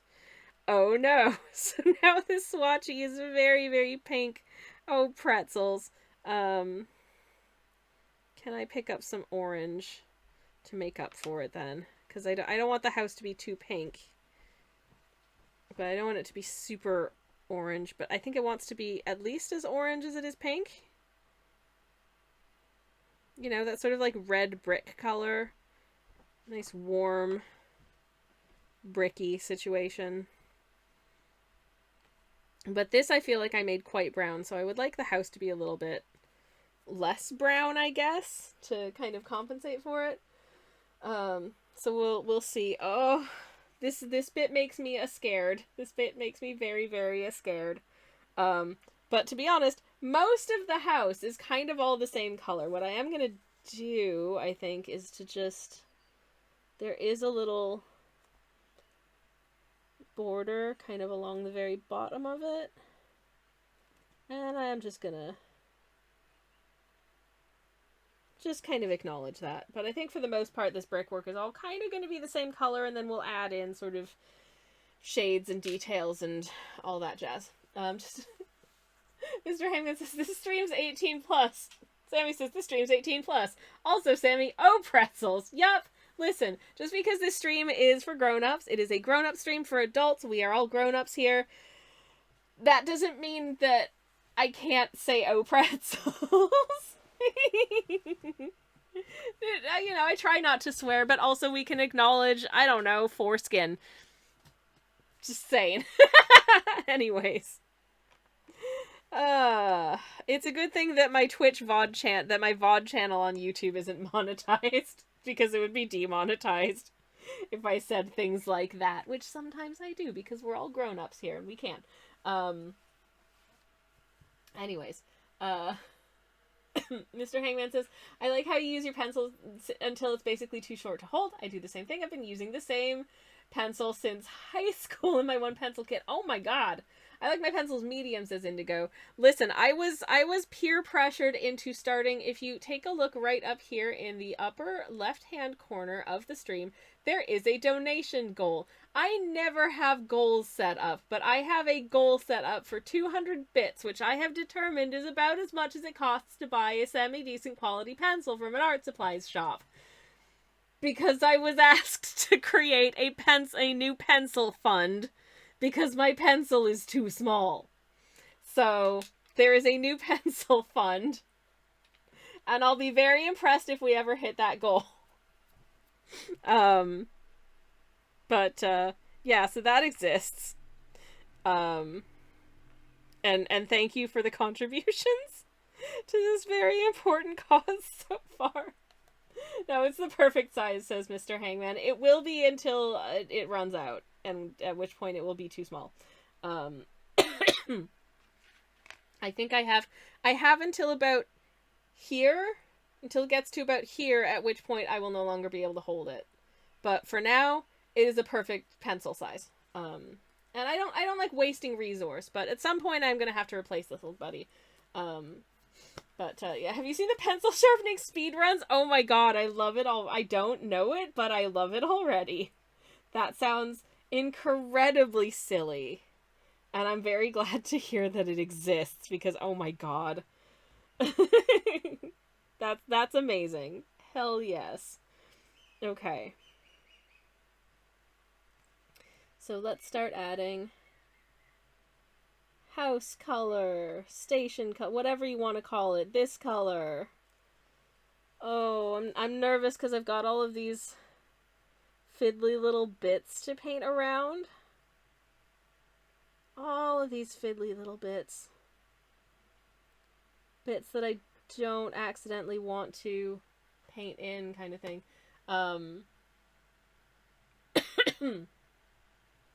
Indigo says, Sam, you should totally update the Terrible Drawing Time channel sometime. Yeah, I keep forgetting it exists. Thank you for reminding me. Because we've definitely got some terrible drawings that happened. In case anybody missed it, we did do one earlier. What is the name of this Pokemon's name is Ampharos, I think. And so I drew this little guy, which I thought was what it sounded like. So that's a thing that exists in the world now, and I'm sorry. You gotta sharpen a pencil down to the nub as fast as you can with one of those small rectangular sharpers, says Mr. Hangman. Oh man! Oh man, that is a recipe for repetitive strain for me, if ever there was one! Oh jeez! Like, that sounds really silly and fun, but also, ow! Also an absolute oof ouch. Oh my goodness. That's wild. Okay, I am really liking the way that this paint is putting down. Some of these details are honestly made out of the same brick, but I'm just kind of... I'm putting down, like, the large areas first, and then I'll come back and kind of reassess which other bits need to also be the same color, basically. I feel like that... Just so I don't accidentally paint over any bits that didn't want to be this color, or a slightly different shade of brick, which some of them might be. We don't want to F that up. So, one time my friend did it, and I think got 42nd time. Oh my gosh. Oh my gosh, those poor pencils.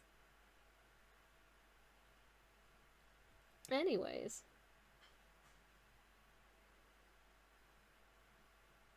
Okay. We are getting there with this.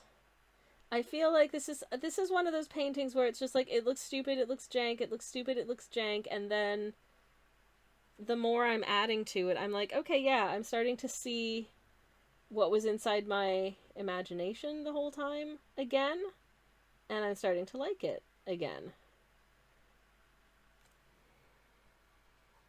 I think it's beginning to work. I hope it's beginning to work. This color is looking wacky and fun.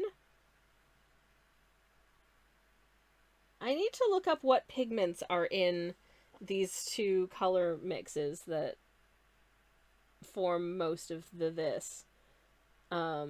I think there might be some mahogany brown in it, which is a really lovely, rich, warm brown color, and possibly potter's pink, which is one of my favorite colors. I don't know. I just think potter's pink is cute. I just think it's a really cute color. I think it's fun.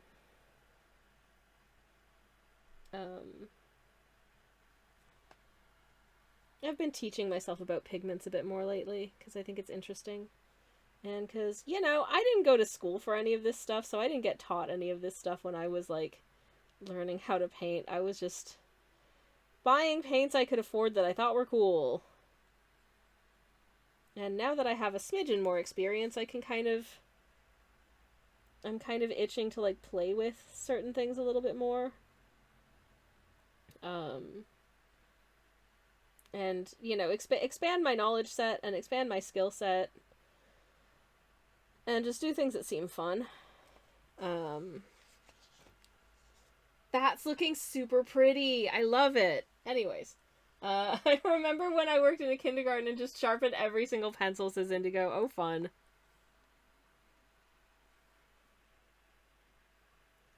That sounds like it would have been an interesting job. I think I would have been... I would be a terrible kindergarten teacher.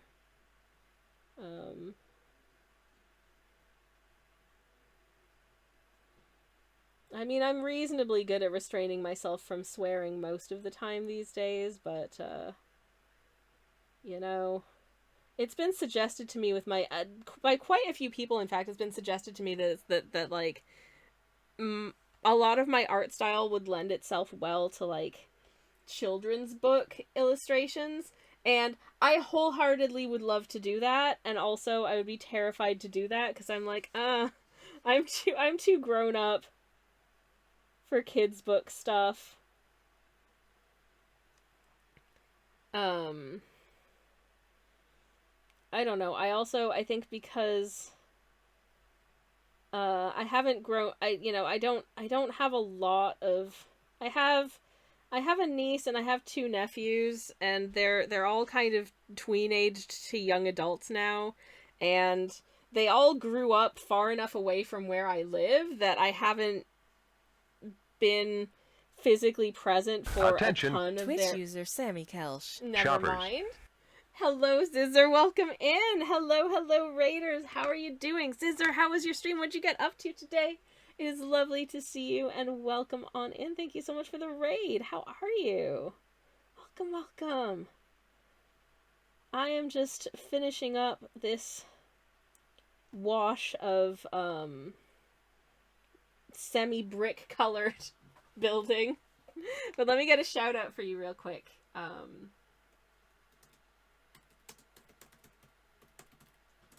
Hopefully that works. Yay, it worked. If you're not following Scissor, go do it now. Anyways, for anybody who's just coming on the raid, hi. Allow me to introduce myself real quick. My name is Twitch user Sammy Kelsch. I'm a variety streamer. I do cozy art streams on Mondays and Thursdays, and I do cozy game streams on Fridays and every once in a while on a Sunday as well, but mostly Fridays. And today we are working on what is obviously Baba Yaga's subway station, which is deeply normal of me, and having a very nice time of it, I think. At least I am having a very nice time of it. I suppose I can't speak for chat, but I'm certainly enjoying myself. And using these super granulating paint mixes from Schminke, which is a quite cool set of watercolor paints that use sort of mixtures of a granulating pigment with one or two other pigments, and it creates these really interesting sort of dynamically colored mixes that give you really, really good texture on rough papers as well. So, having a lot of fun with that. This is obviously, it's Baba Yaga's hut, but if Baba Yaga's hut was a subway station that looks like a house, it's based on this subway station in Toronto that you walk into the front door of a house, and it is a house. People can live up there. It is still a habitable space. But if you go in the front door, it's a subway station. It's real weird. It's one of my favorite stations anywhere. So I wanted to do tribute to it, but what if Baba Yaga? I don't know. My brain is broken. Scissor says I have to go right away, sadly, but have a lovely stream. Thank you again so very much for raiding. Have a wonderful rest of your day/evening. And thank you so much for thinking of me for doing a raid. That shout out did not work. Let me try it again. Yay! There's a shout out for if you're not following Scissor. Go do that right there. Press the follow button, do all that jazz. I guess I should introduce. Obviously, I'm a traditional artist for anyone who's just come in. I work in like watercolors and sometimes acrylic inks and stuff and other similar sort of wet paint type media. I do lino cut prints occasionally as well, just for funsies. And we have fun here. And this is what we've been up to today. I was hoping that maybe we might finish it, but that was extremely wishful thinking on my part. Because that is not going to happen today, but that's all right. We'll make some headway. We'll finish it on Thursday, and then next Monday I get to do weird paint science, because I got some new paints, and I'm going to do some science with them, and I'm really looking forward to it. Actually kind of relates to these, because I'm going to be mixing pigments together to create my own sort of custom palettes, and I'm very, very excited at what I might be able to achieve with that, and hopefully it'll be real pretty. We'll see. I shall try anyways. It's going to be hopefully as scientific as I can do it. We're going to get the scales out and weigh out grams of paints and stuff, so yeah, it should be fun. Even like, okay, you can really see the color separation on the palette. Actually, there's some funky orangey yellowy stuff happening over here, and then over here we've got this browny pink, and then this is very brown over here. So that's quite cool, actually. Right, so actually this like archway section is also this color, so I'm gonna pick up a smidge more, and then we're gonna paint it. The whole thing is basically this color, but there are a few like accent bits. So I just wanted to make sure that I was doing this correctly. Like there's a little accent there that is a slightly lighter shade of brick reddy, brick brown, brick orange. So I'll probably just use Tundra Orange for those bits to make it a nice sort of accent situation. I think that'll be really cute. But again, I'm not being like mega focused on having this be a like 100% accurate one-to-one representation of what the IRL station looks like, in part because the IRL station, believe it or not, doesn't have chicken's legs. That is entirely a work of my very silly, stupid imagination. But I had fun doing it, so, you know, whatever. I'm having fun painting this as well. I really hope that this is going to look cute when it's done. I honestly don't know. Sometimes it's really hard to tell when you're in the midst of a piece whether it's going to work out the way that you intended or not. And really the only thing you can do at that point is just trust the process. Just keep on keeping on until it's done, and hopefully when it's done, it'll look good. And that's all that's all you can do. I made a short video on my Instagram the other day. Pop a link to my socials in the chat. I did make a little video on my Instagram maybe like a week ago that was just about that sort of thing. The like, I have no idea if this is turning out the way I intend it to. I'm just gonna, but you know, it's important to like just trust the process when it comes to that kind of thing. Keep on keeping on, and even if it looks a little bit janky at times, it'll probably turn out looking fine. It just, a lot of paintings do go through various stages of like, does this look weird? This looks weird. But then when it starts coming together, it looks a lot less stupid. At least hopefully this doesn't look too stupid. I don't know. But, I mean, it might. But, you know, if it does, then tough biscuits. So we worked on something, and we learned something from it. I try and take, like, not every piece that I make is a success. I've made some I've worked on some stuff. I've given up on paintings before where I'm just like, this just isn't working for me. And at that point, delete your art. And that's also fine. Trust the process, delete your art. Those are honestly some very sage advice when it comes to doing artworks, I think. Is trust the process and delete your art. By which I mean, if it just genuinely is not working, it's okay to just scrap it and start over. And sometimes you make stuff that just sucks. You know? Like, people who are significantly more skilled than I am sometimes make stuff that just sucks.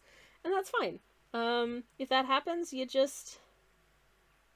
can just delete it and start over. And try something different. And take that as a learning opportunity. Be like, okay, I don't like the way that looks. Or, I'm not a fan of this technique or whatever, or I need to practice this before I try and apply it to a finished piece. All of these things are fine. All of these things are in fact good, actually. And it's good to learn this, and it's good to know this. I don't know, don't be afraid of it, I guess. Samantha says, chicken house, chicken house, chicken house. She sure is. And, I hope she turns out okay. I'm trying my best.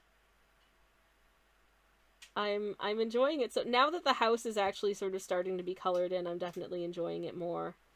I think I needed to get to that point, and then I'm like, yeah, this is working for me. This is fun. This is fun. Is it stupid? Yes, it is stupid. What are we afraid of? I was doing dishes. Don't be afraid of making things that suck and learning things from them. Don't be afraid of deleting your art if it does suck and you don't like it and you want to try something different. Don't be afraid of making stuff, basically. Don't be afraid of just do it. Just do it.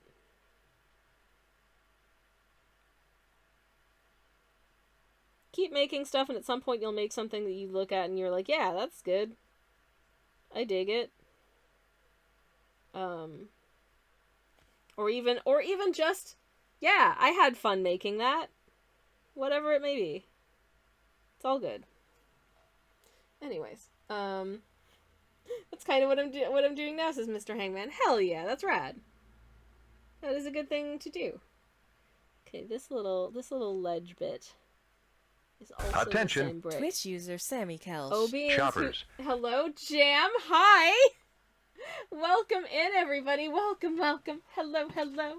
How is it going? Welcome on in. Hello, Kirsty. Welcome. Hello, Kiona.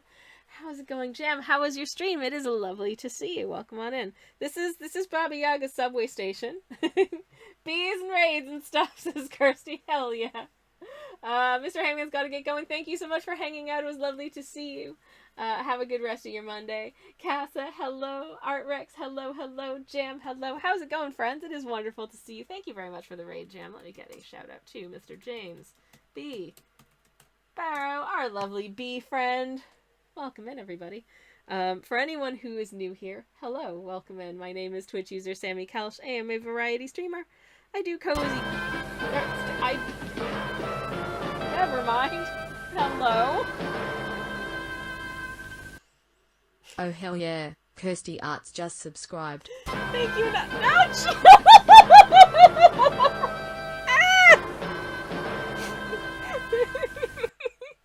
Oh hell yeah, James Barry just subscribed. Anonymous, thank you for getting...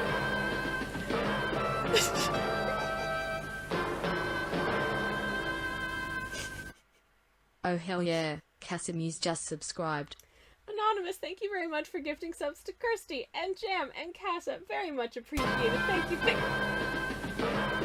hi, Marianne. Oh my goodness. Oh hell yeah, happening? T Ghost Egg just subscribed. Oh, Anonymous, what are you doing? Oh hell yeah, Kiona Chick just subscribed. Anonymous, thank you you so much for also gifting subs. Too, let me make sure I've got all of them. Kirsty, and Jam, and Casa, and Marianne, and Kiona. Thank you. Everyone who's just been gifted a sub, please enjoy your emotes and stuff. And thank you so much, Anand. That is very, very, very sweet. Incredibly kind of you. Dearly lovely. Thank you so much indeed. Oh my goodness. Anyways, how is everyone? Jam, how was your stream? It's lovely to see you. I hope you had a good one. For anyone who's wondering, this is a subway station, but what if Baba Yaga's subway station? Which is deeply normal of me. It's based on an actual subway station that exists in Toronto, Ontario, which is near where I come from in the old country. I mistakenly referred to the bay window as a gay window, so now it's a gay window. And we've got a couple of little guys just waiting for a train at the platform beneath the chicken legs. This painting makes sense if you don't think about it too hard. World building in progress is Indigo. Yes, exactly. My stream was good, says Jam. Playing more Elden Ring DLC and sketch journaling my way through it. Lovely. Absolutely delightful. I love it. The window says Pride Month. I'm a bit late. You know what? It's Pride Month, Boxing Month, and that's totally valid. Gay window, says Kirsty. Sammy, please never change. I don't think it's possible for me to change even if I wanted to, believe me. But thank you. But Elden Ring, I saw some of Jam's sketches and they were very, very cool. I love that as like a gameplay idea of like the fact that you're playing through the Elden Ring DLC and then sketching the things that you encounter. It's so cool. That's such a fun idea and I love to see it. Very, very cool. I guess I can introduce, for anyone who's not familiar with my artworks, I can show you what they look like, kind of. If I can pull up the window with which to do so. Here is a thing that I posted recently. It's just an assemblage of little watercolor ghosts that got you flowers, and one that got rhubarb because they didn't quite get the memo, but we're not going to complain because rhubarb is delicious and also beautiful. This is the kind of stupid stuff that we do. Samantha says, remember folks, a queer is for life, not just for pride. Absolutely 100% agree. Every month is Pride Month in this house, for sure. Hello, Hidden Narcissist. Welcome in. How are you doing? It's lovely to see you. Welcome, welcome. How is your Monday going? How is everyone's Monday? I hope you're having good ones. I'm having a good one. I can't remember if I did a shout out for James, so I'm going to do another one to make sure that I have done at least one, if not two. Because if you are not following Jam, please, please, please consider going and doing that, because Jam is very cool, and also does really lovely artwork and game stuff as well. And ooh la la, what is this? I don't think. How did I miss this? This is from 4 days ago. Anyways, the lovely James did an art book of all of his Hollow Knight Art Month artwork, which, as you can see, is all incredibly gorgeous. So if you are a fan of Hollow Knight, definitely go check that out, because that is heckin' cool. And you should all go check out Jam's art, because it's very, very good. Hidden Narcissist, lovely to see you too. Did you eat? I have not. Oh, I have not eaten. Well, I had lunch. I'm going to be having dinner after stream. I will be making some soup, and I'm very excited for it. I want the rhubarb, says Theo. I love rhubarb so much. It's so good. Oh my goodness. I am appreciating. I'm looking up dinner, like restaurants to go out to eat when I go on holiday, because we're going to need to find some place to eat food. So many places with rhubarb on the menu right now, and I really hope they still have rhubarb when we get there. Because I love rhubarb. Kirsty says, the rhubarb in this nearly killed me. Please try not to die. Are you allergic to rhubarb? Because I can sub it out for a different vegetable if you prefer. But is that a vampire boyfriend piece I spy there, says Samantha? Oh yes, of course it is. It is the Nightmare King himself. Hidden Narcissist says, I regret to inform you that today my sweet fur daughter Regina, Duchess of the Sofa, Ruler of the Backyard, Destroyer of Plushies, Keeper of the Ball, and Retainer of Intention, and the happiest girl, has lost her battle against the Bee Clan. The result of that is that she was showing a brand new swollen face. She regrets nothing. Oh my goodness, poor little creature. I wish her a very speedy recovery. Poor little lovely friend. Talk food, I gotta dash off and have some, says Jam. But of course, go get yourself some food. You've been at it for hours. Have yourself a lovely rest of the evening, Jam. And thank you once again so very much for the raid. I really appreciate you trusting me with your wonderful community of people. It's very lovely of you. And yeah, bon appetit. Have a lovely meal. It was lovely to see you, and have a good one. I'm allergic to cuteness. It's very dangerous. Oh no! Oh no, Kirsty, I'm so sorry. I'm so sorry. Please don't look at them. Please don't look at them. I don't want to harm you. I rushed her into the vet, says Hidden Narcissus. Oh my goodness. She was so steamed for battle. She tried to bite the vet twice. When he finally let her, she nibbled him and then swarmed him in kisses instead. Oh bless, what an absolute cute patoot.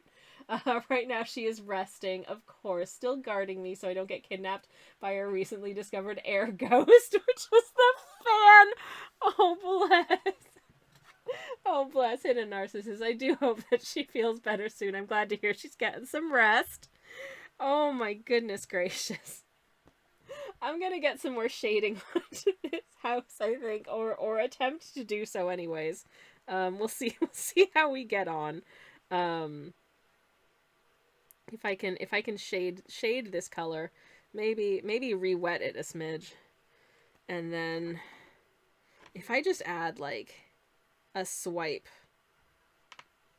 of, that was not a swipe because I don't think it was wet enough. A swipe of this to kind of dull it down a little bit for a nice shadow color, then we might be able to just brush on a tittle bittle of shading here and there. Very carefully. Because this paint does seem to be somewhat want to lift, and I don't want to lift it, I want to shade it in. Hopefully it'll be a little bit more. I was going to say human, but nothing about this is human because it is, it is a house. It is sentient in this instance, but not quite human. Okay, get a little bit of shading under here as well. And where else? Just here, I think, and there.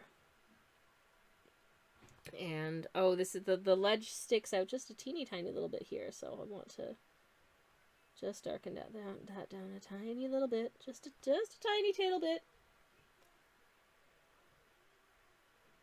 And then under these sort of weird sticky outy pillory bits here and there. Anything else need doing? Oh, this bit, there's a little ledge right here. So that wants, and it looks like a ledge that sticks out a fair bit. So that's going to want like that. Oh, goodness gracious. Okay. Just a very careful application of some shadows. Yay! We're getting there. Featherless biped looks human to me. I'm glad to know that you understand the definition of a human. Thanks, Indigo. I'm sorry for alarming beforehand, but I have no glasses on and having a bit of an issue seeing properly. Is that a bruise? Do you mean my tattoo? This is a tattoo. If this is what you mean, Hidden Narcissus, this is a tattoo. If it's not, that's just the colors of my hand.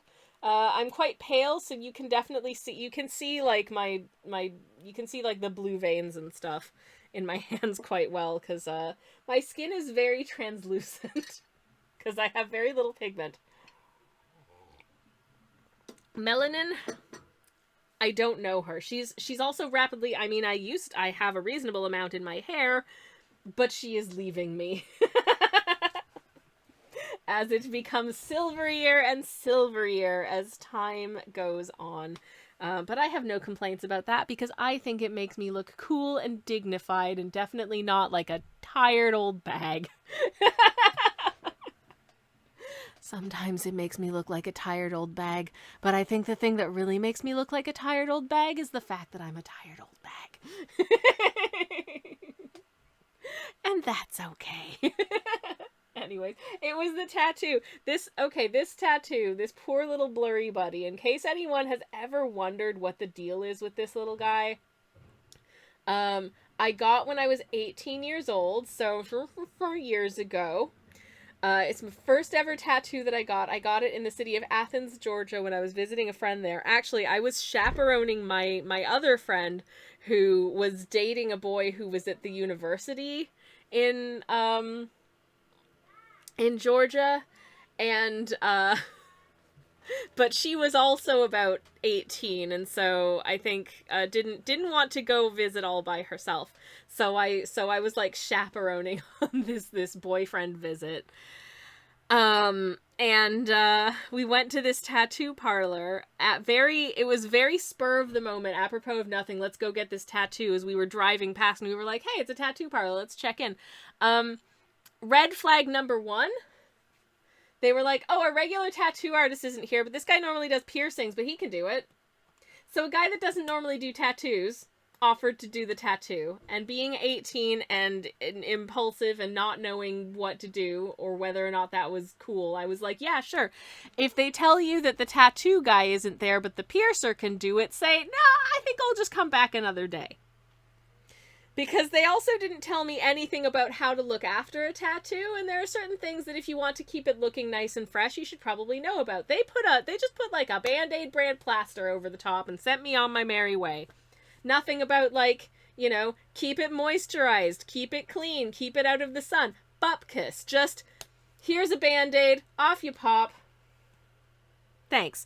Anyways, I spoke to the fellow that we were visiting 2 weeks later, and he was like, oh yeah, by the way, that tattoo parlor closed down a couple days ago. So I think, all things considered, I think I got out fairly lucky with just like a slightly crap first tattoo.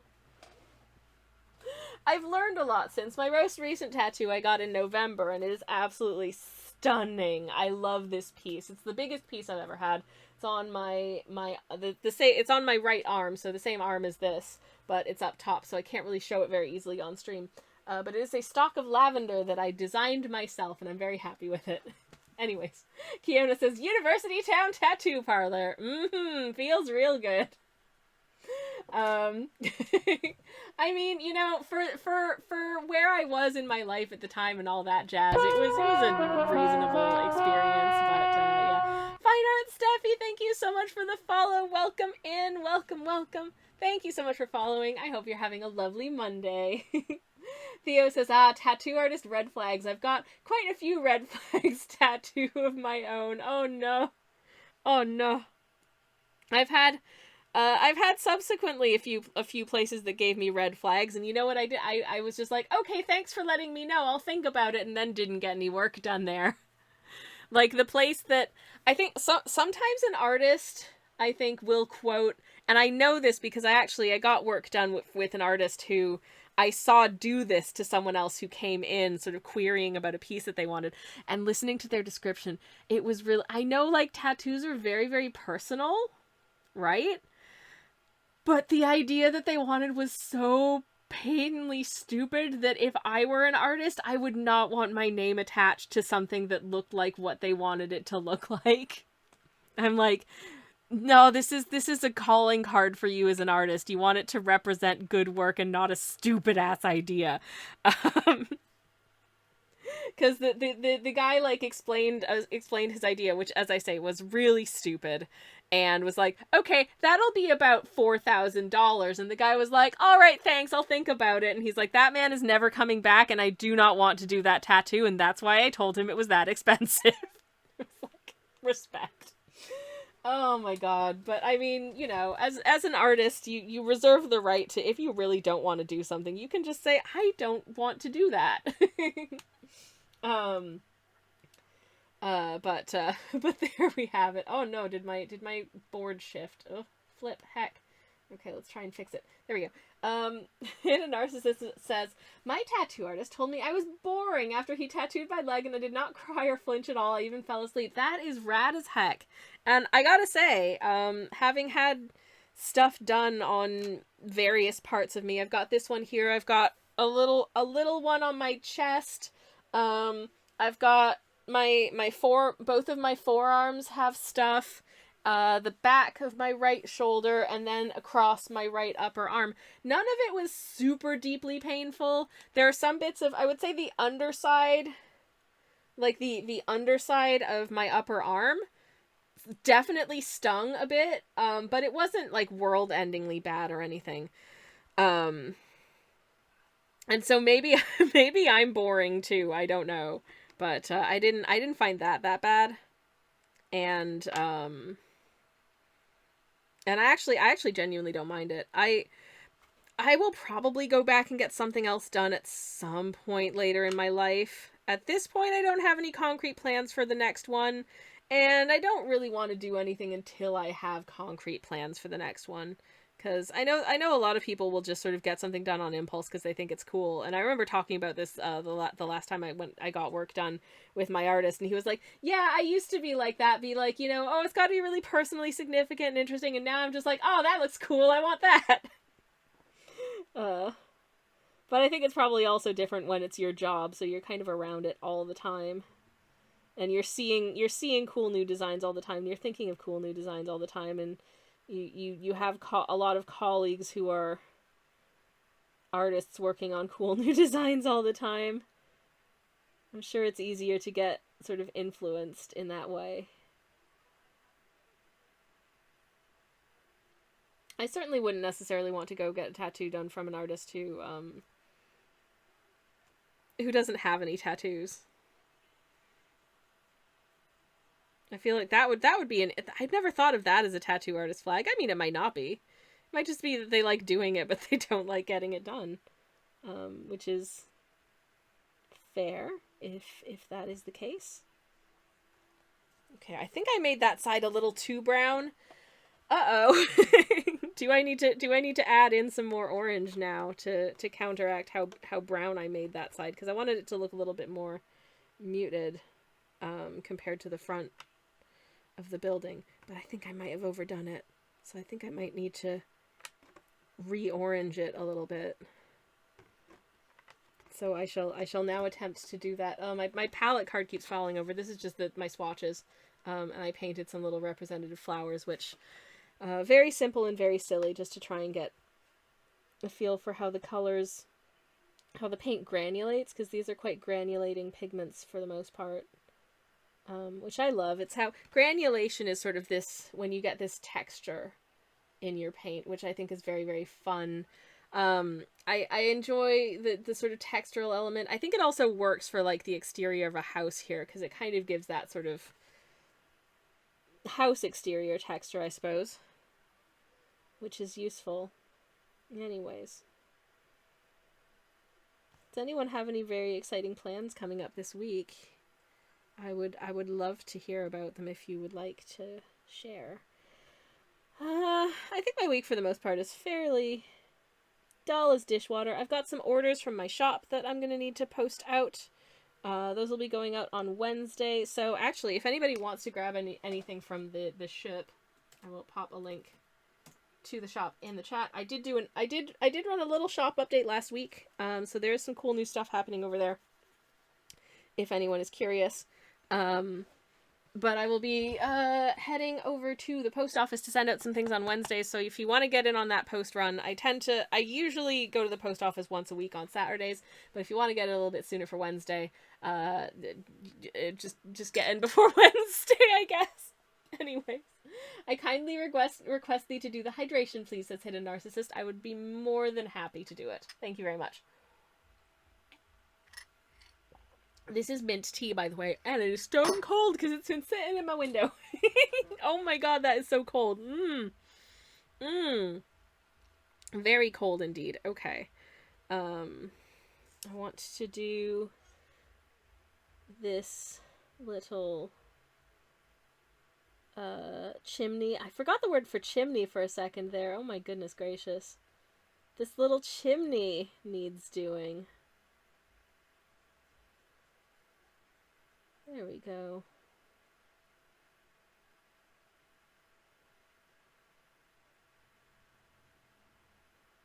Okay, the chimney is a little bit sort of browner and grayer.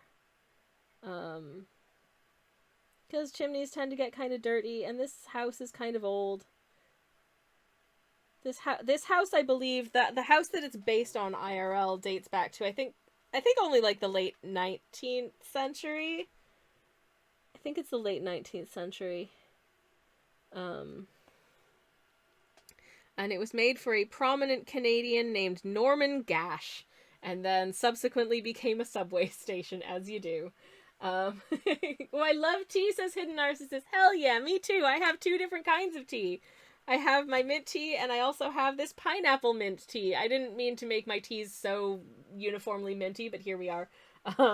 Currently having a nice peach mango blend. Ooh, delicious.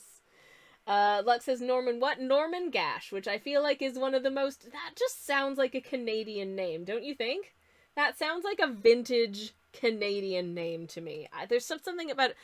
I think I talked about this on a previous stream, but there's something to, like, the Canadian aesthetic is something that, like, very much exists. The Canadian aesthetic has a quality to it that I cannot put into words, but I know when I see it. And it's things like the name Norman Gash sounds incredibly Canadian man to me. He was, I think, possibly a lawyer or an architect. But Norm, Gord, Jean, those are vintage Canadian man names. Absolutely. I worked with a Gord for years. For years I worked with a Gord. He was the most anti-union man I had ever met in a workplace. He hated being in a union, that guy. We did not get on very well. Anyways, it's an ethereal nonchalance. Yes, absolutely. It's, I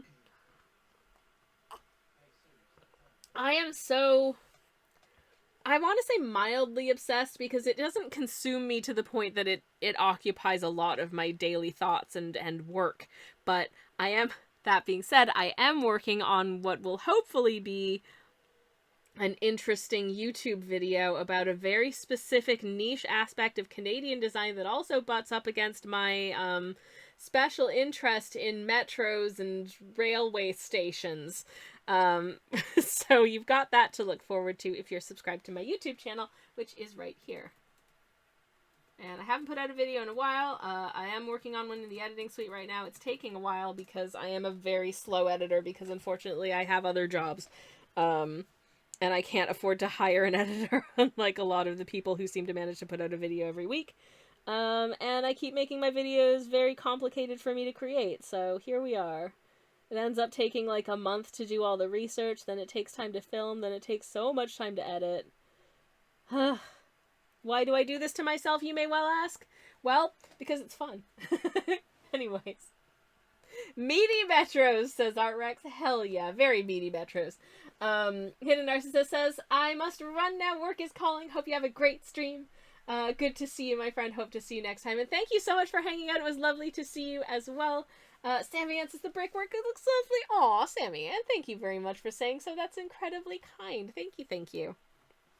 Probably not going to go on super too much longer today. I think if I can rough in all of the, like, base colors for the most part, I will be a very happy camper indeed. I think I'm going to take this kind of brownie color, and I'm going to pop in some of this purple, kind of gray it out a little bit to create a nice dark, deep rooftop hue. And I think that's going to be a perfect color for the rooftop. So, here we go. Nice and gray and grimy and pretty and good. This station is so weird. It's one of my favorite little tidbits of Canadiana, I suppose. I didn't even know it because it's a fairly residential bit of the metro line in Toronto. I didn't even actually know that this was a thing until, like, I was this years old when I found out that this was a thing and a place that existed. And I'm so glad to have found that out because it is heckin' groovy. I just think it's neat. I just think it's so neat. But there it is. Samantha says, I always find it so weird when people with basically no... I always find it so weird, she says, when people with basically no money get so invested in defending billionaires or acting like worker exploitation is just neutral. Why are they so eager to be serfs? I completely agree. It's so weird. You see it in... I saw it in, like, a load of Twitter comments on something earlier today. I can't remember what the tweet was, but there were so many people underneath it that were just like... I'm just like, what? What is the benefit, do you think, of you licking a billionaire's boots, realistically? Like, there's not a nice little nugget of Tootsie Roll at the center of a billionaire's boots, I promise you that. It's just a billionaire's stinky feet. Do you want to... Ew. I mean, maybe that's what you're into, and, like, no judgies, I suppose, but a billionaire? Come on, you can do better. Anyways... I'm sorry, that went sideways real quickly. I'm just gonna shut up, because I should not be allowed in public. This is why the stream is 18 plus.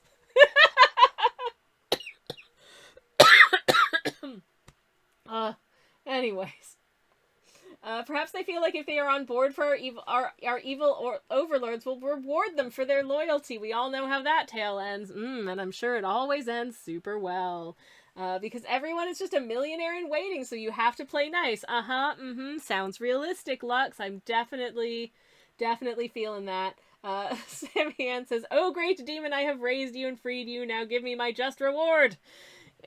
Seems unlikely. And that's when the leopards eat your face.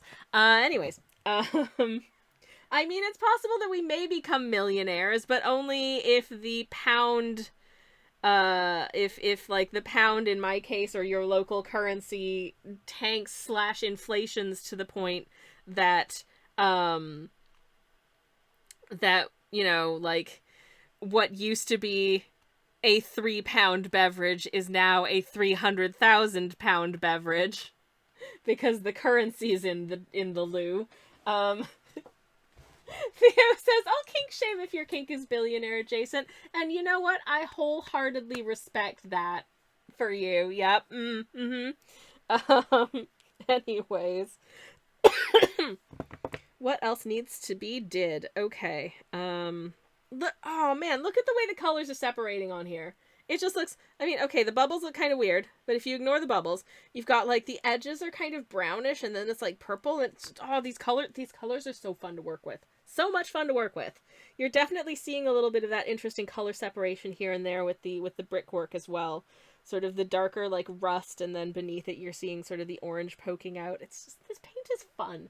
This paint is fun, and I'm glad I chose to use this paint specifically for this painting.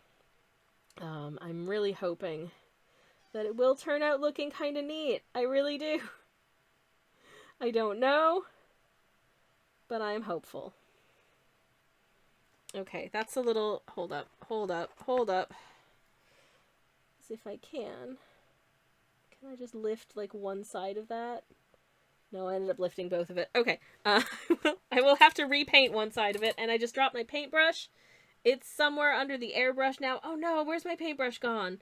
Oh, beans. One moment, everybody. I'm not going to put on the technical difficulties screen, but I do need to get my little torch out and try and find where the heck my paintbrush has gone. Oh no, where are you? Heck, if I lift my airbrushie, nope.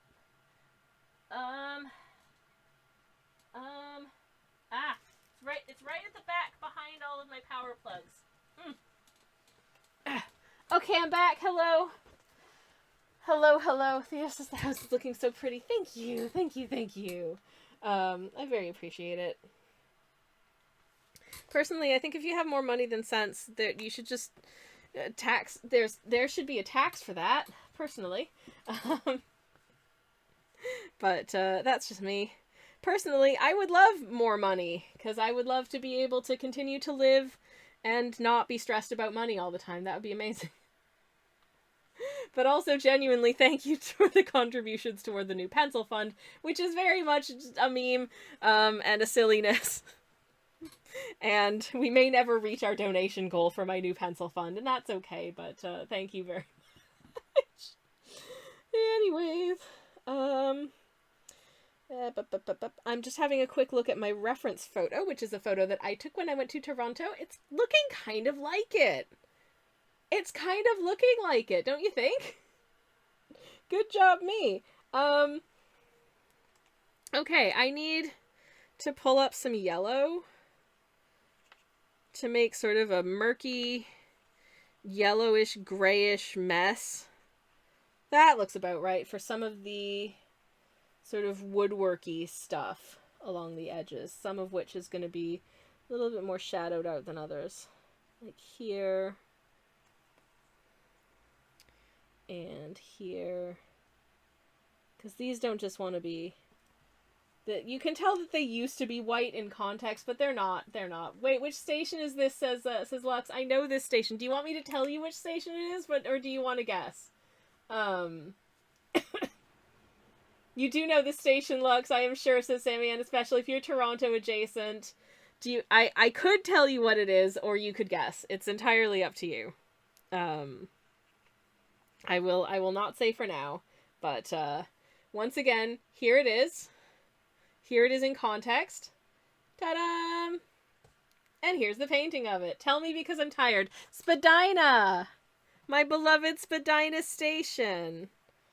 Which I genuinely love this station so much. I think it is, I just think it's neat. I just think it's neat. I really do. Okay, and kind of go like this. So, shading in the bits that are a little bit more in shadow. Good job, me. Okay. And then this whole bit kind of is as well. But I think we also just kind of want this to be not all like very stark white, because some of it looks like it probably hasn't been repainted in a while. And I think we should reflect that as best as we can. This bit is kind of shadowy there. And then these bits inside here are all very grayish, I would say. So let's gray those right down. Like so. These bits on either side of the sign. What else needs painting in? Oh, yes, I was going to... because this side is a little bit more in shadow.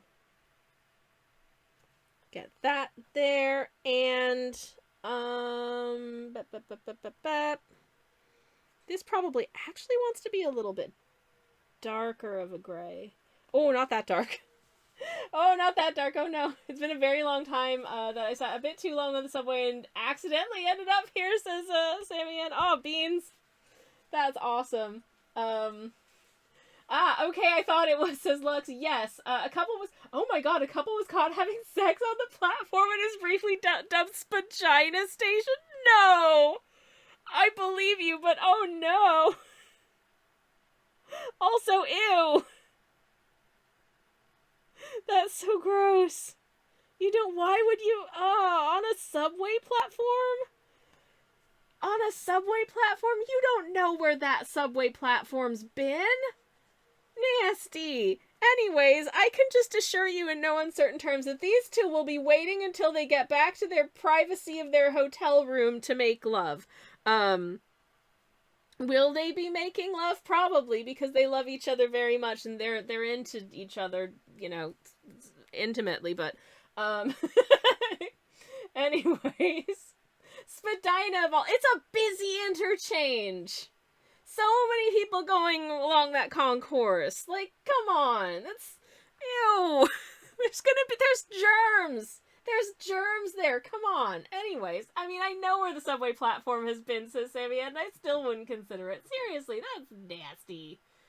That's nasty. Also, genuinely, in the middle of the day on a Tuesday, it is busy. It is busy there. Oh my goodness. Anyways, that is so gross. I'm so sorry. Do it at Bessarion because no one is ever there. There you go. I would say just wait until you get home personally, but maybe I don't get it. Especially not when it's got such cool jaunty legs. Exactly. Like this station with its chicken legs does not want to see what kind of freaky shenanigans you want to get up to. No, no, no, no, no. Be mindful of the station. The station doesn't want to see that. Jesus Louises. have some be mindful. Anyways. So that's my rant. More like anywho. Do. Right. What are the last couple of colors I need? I think I just want Tundra Orange. Just how's that for a segue? Tundra Orange, everyone. Dun dun dun dun dun. And a little bit of Galaxy Pink again. And we're just going to fill in these bits that had not been filled in with our little accent brick color. Which is very similar to our brick color, but a little bit lighter.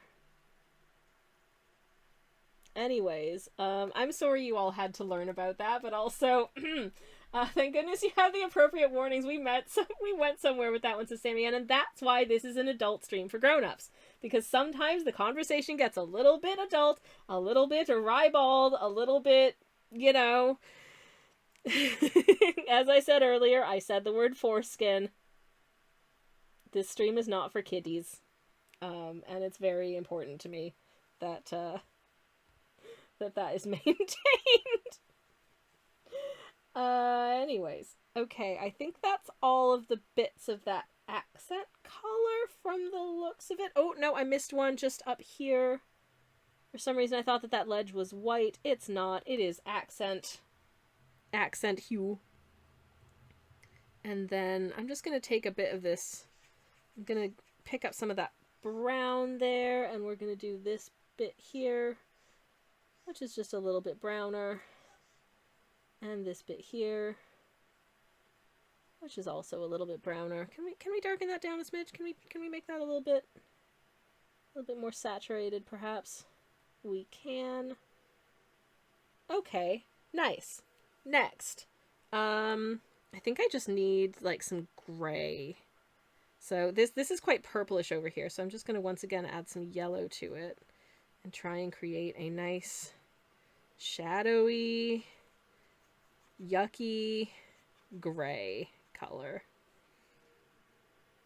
It just kind of needs to be dark. There we go. Pop those in there. Doot, doot, doot, doot.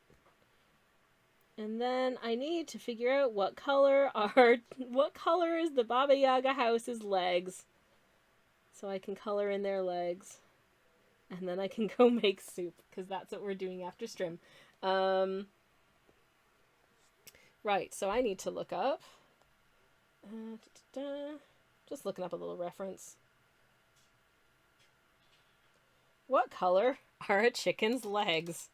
These my Google searches for things just get so stupid.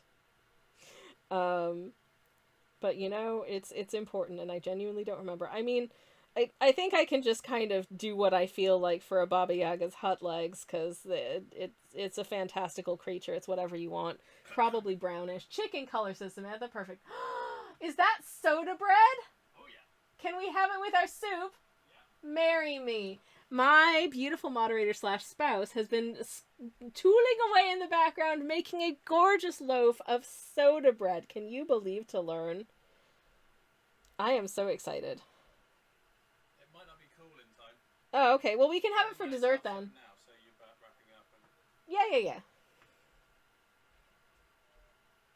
Okay, there are several different leg colors in the chicken world, including white, yellow, blue, and green.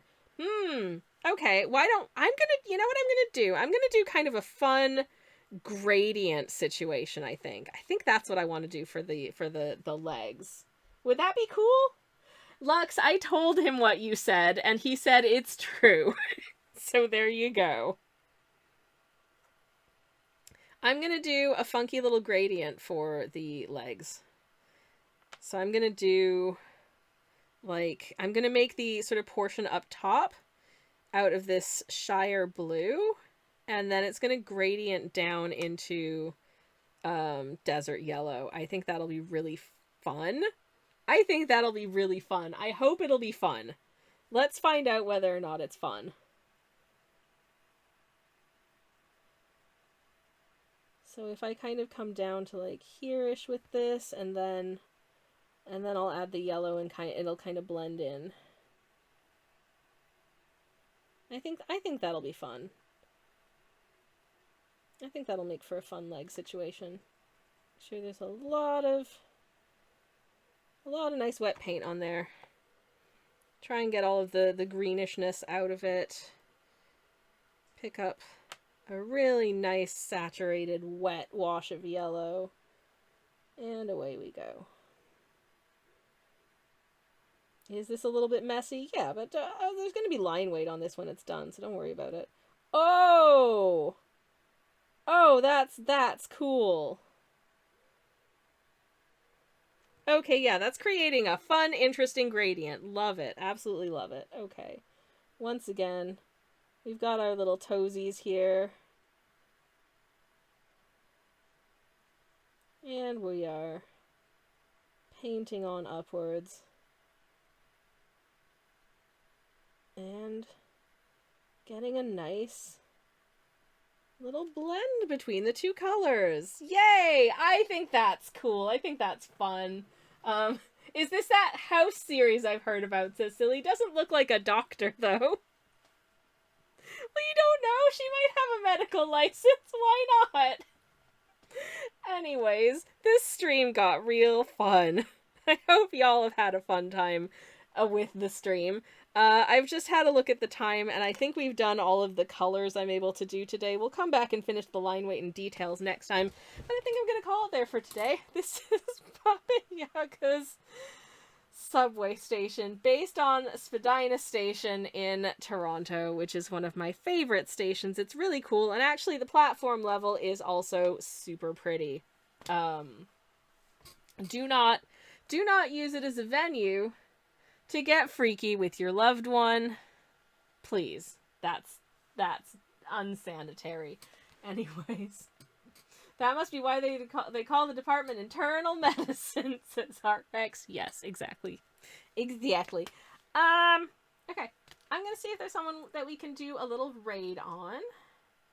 Because I like doing raids, because it's nice to get to send my people to go hang out with other cool people. And it does look like, oh man, there's so many channels I know who are live right now. Fantastic. So we should be able to find someone to go say hello to. Who's someone we have not raided in a little while? When's the last time we raided Koala? I feel like it's been a wee while, so I'll send y'all in the direction of Koala, who is lovely and very cool and a fun person to hang out with. So hopefully this will work.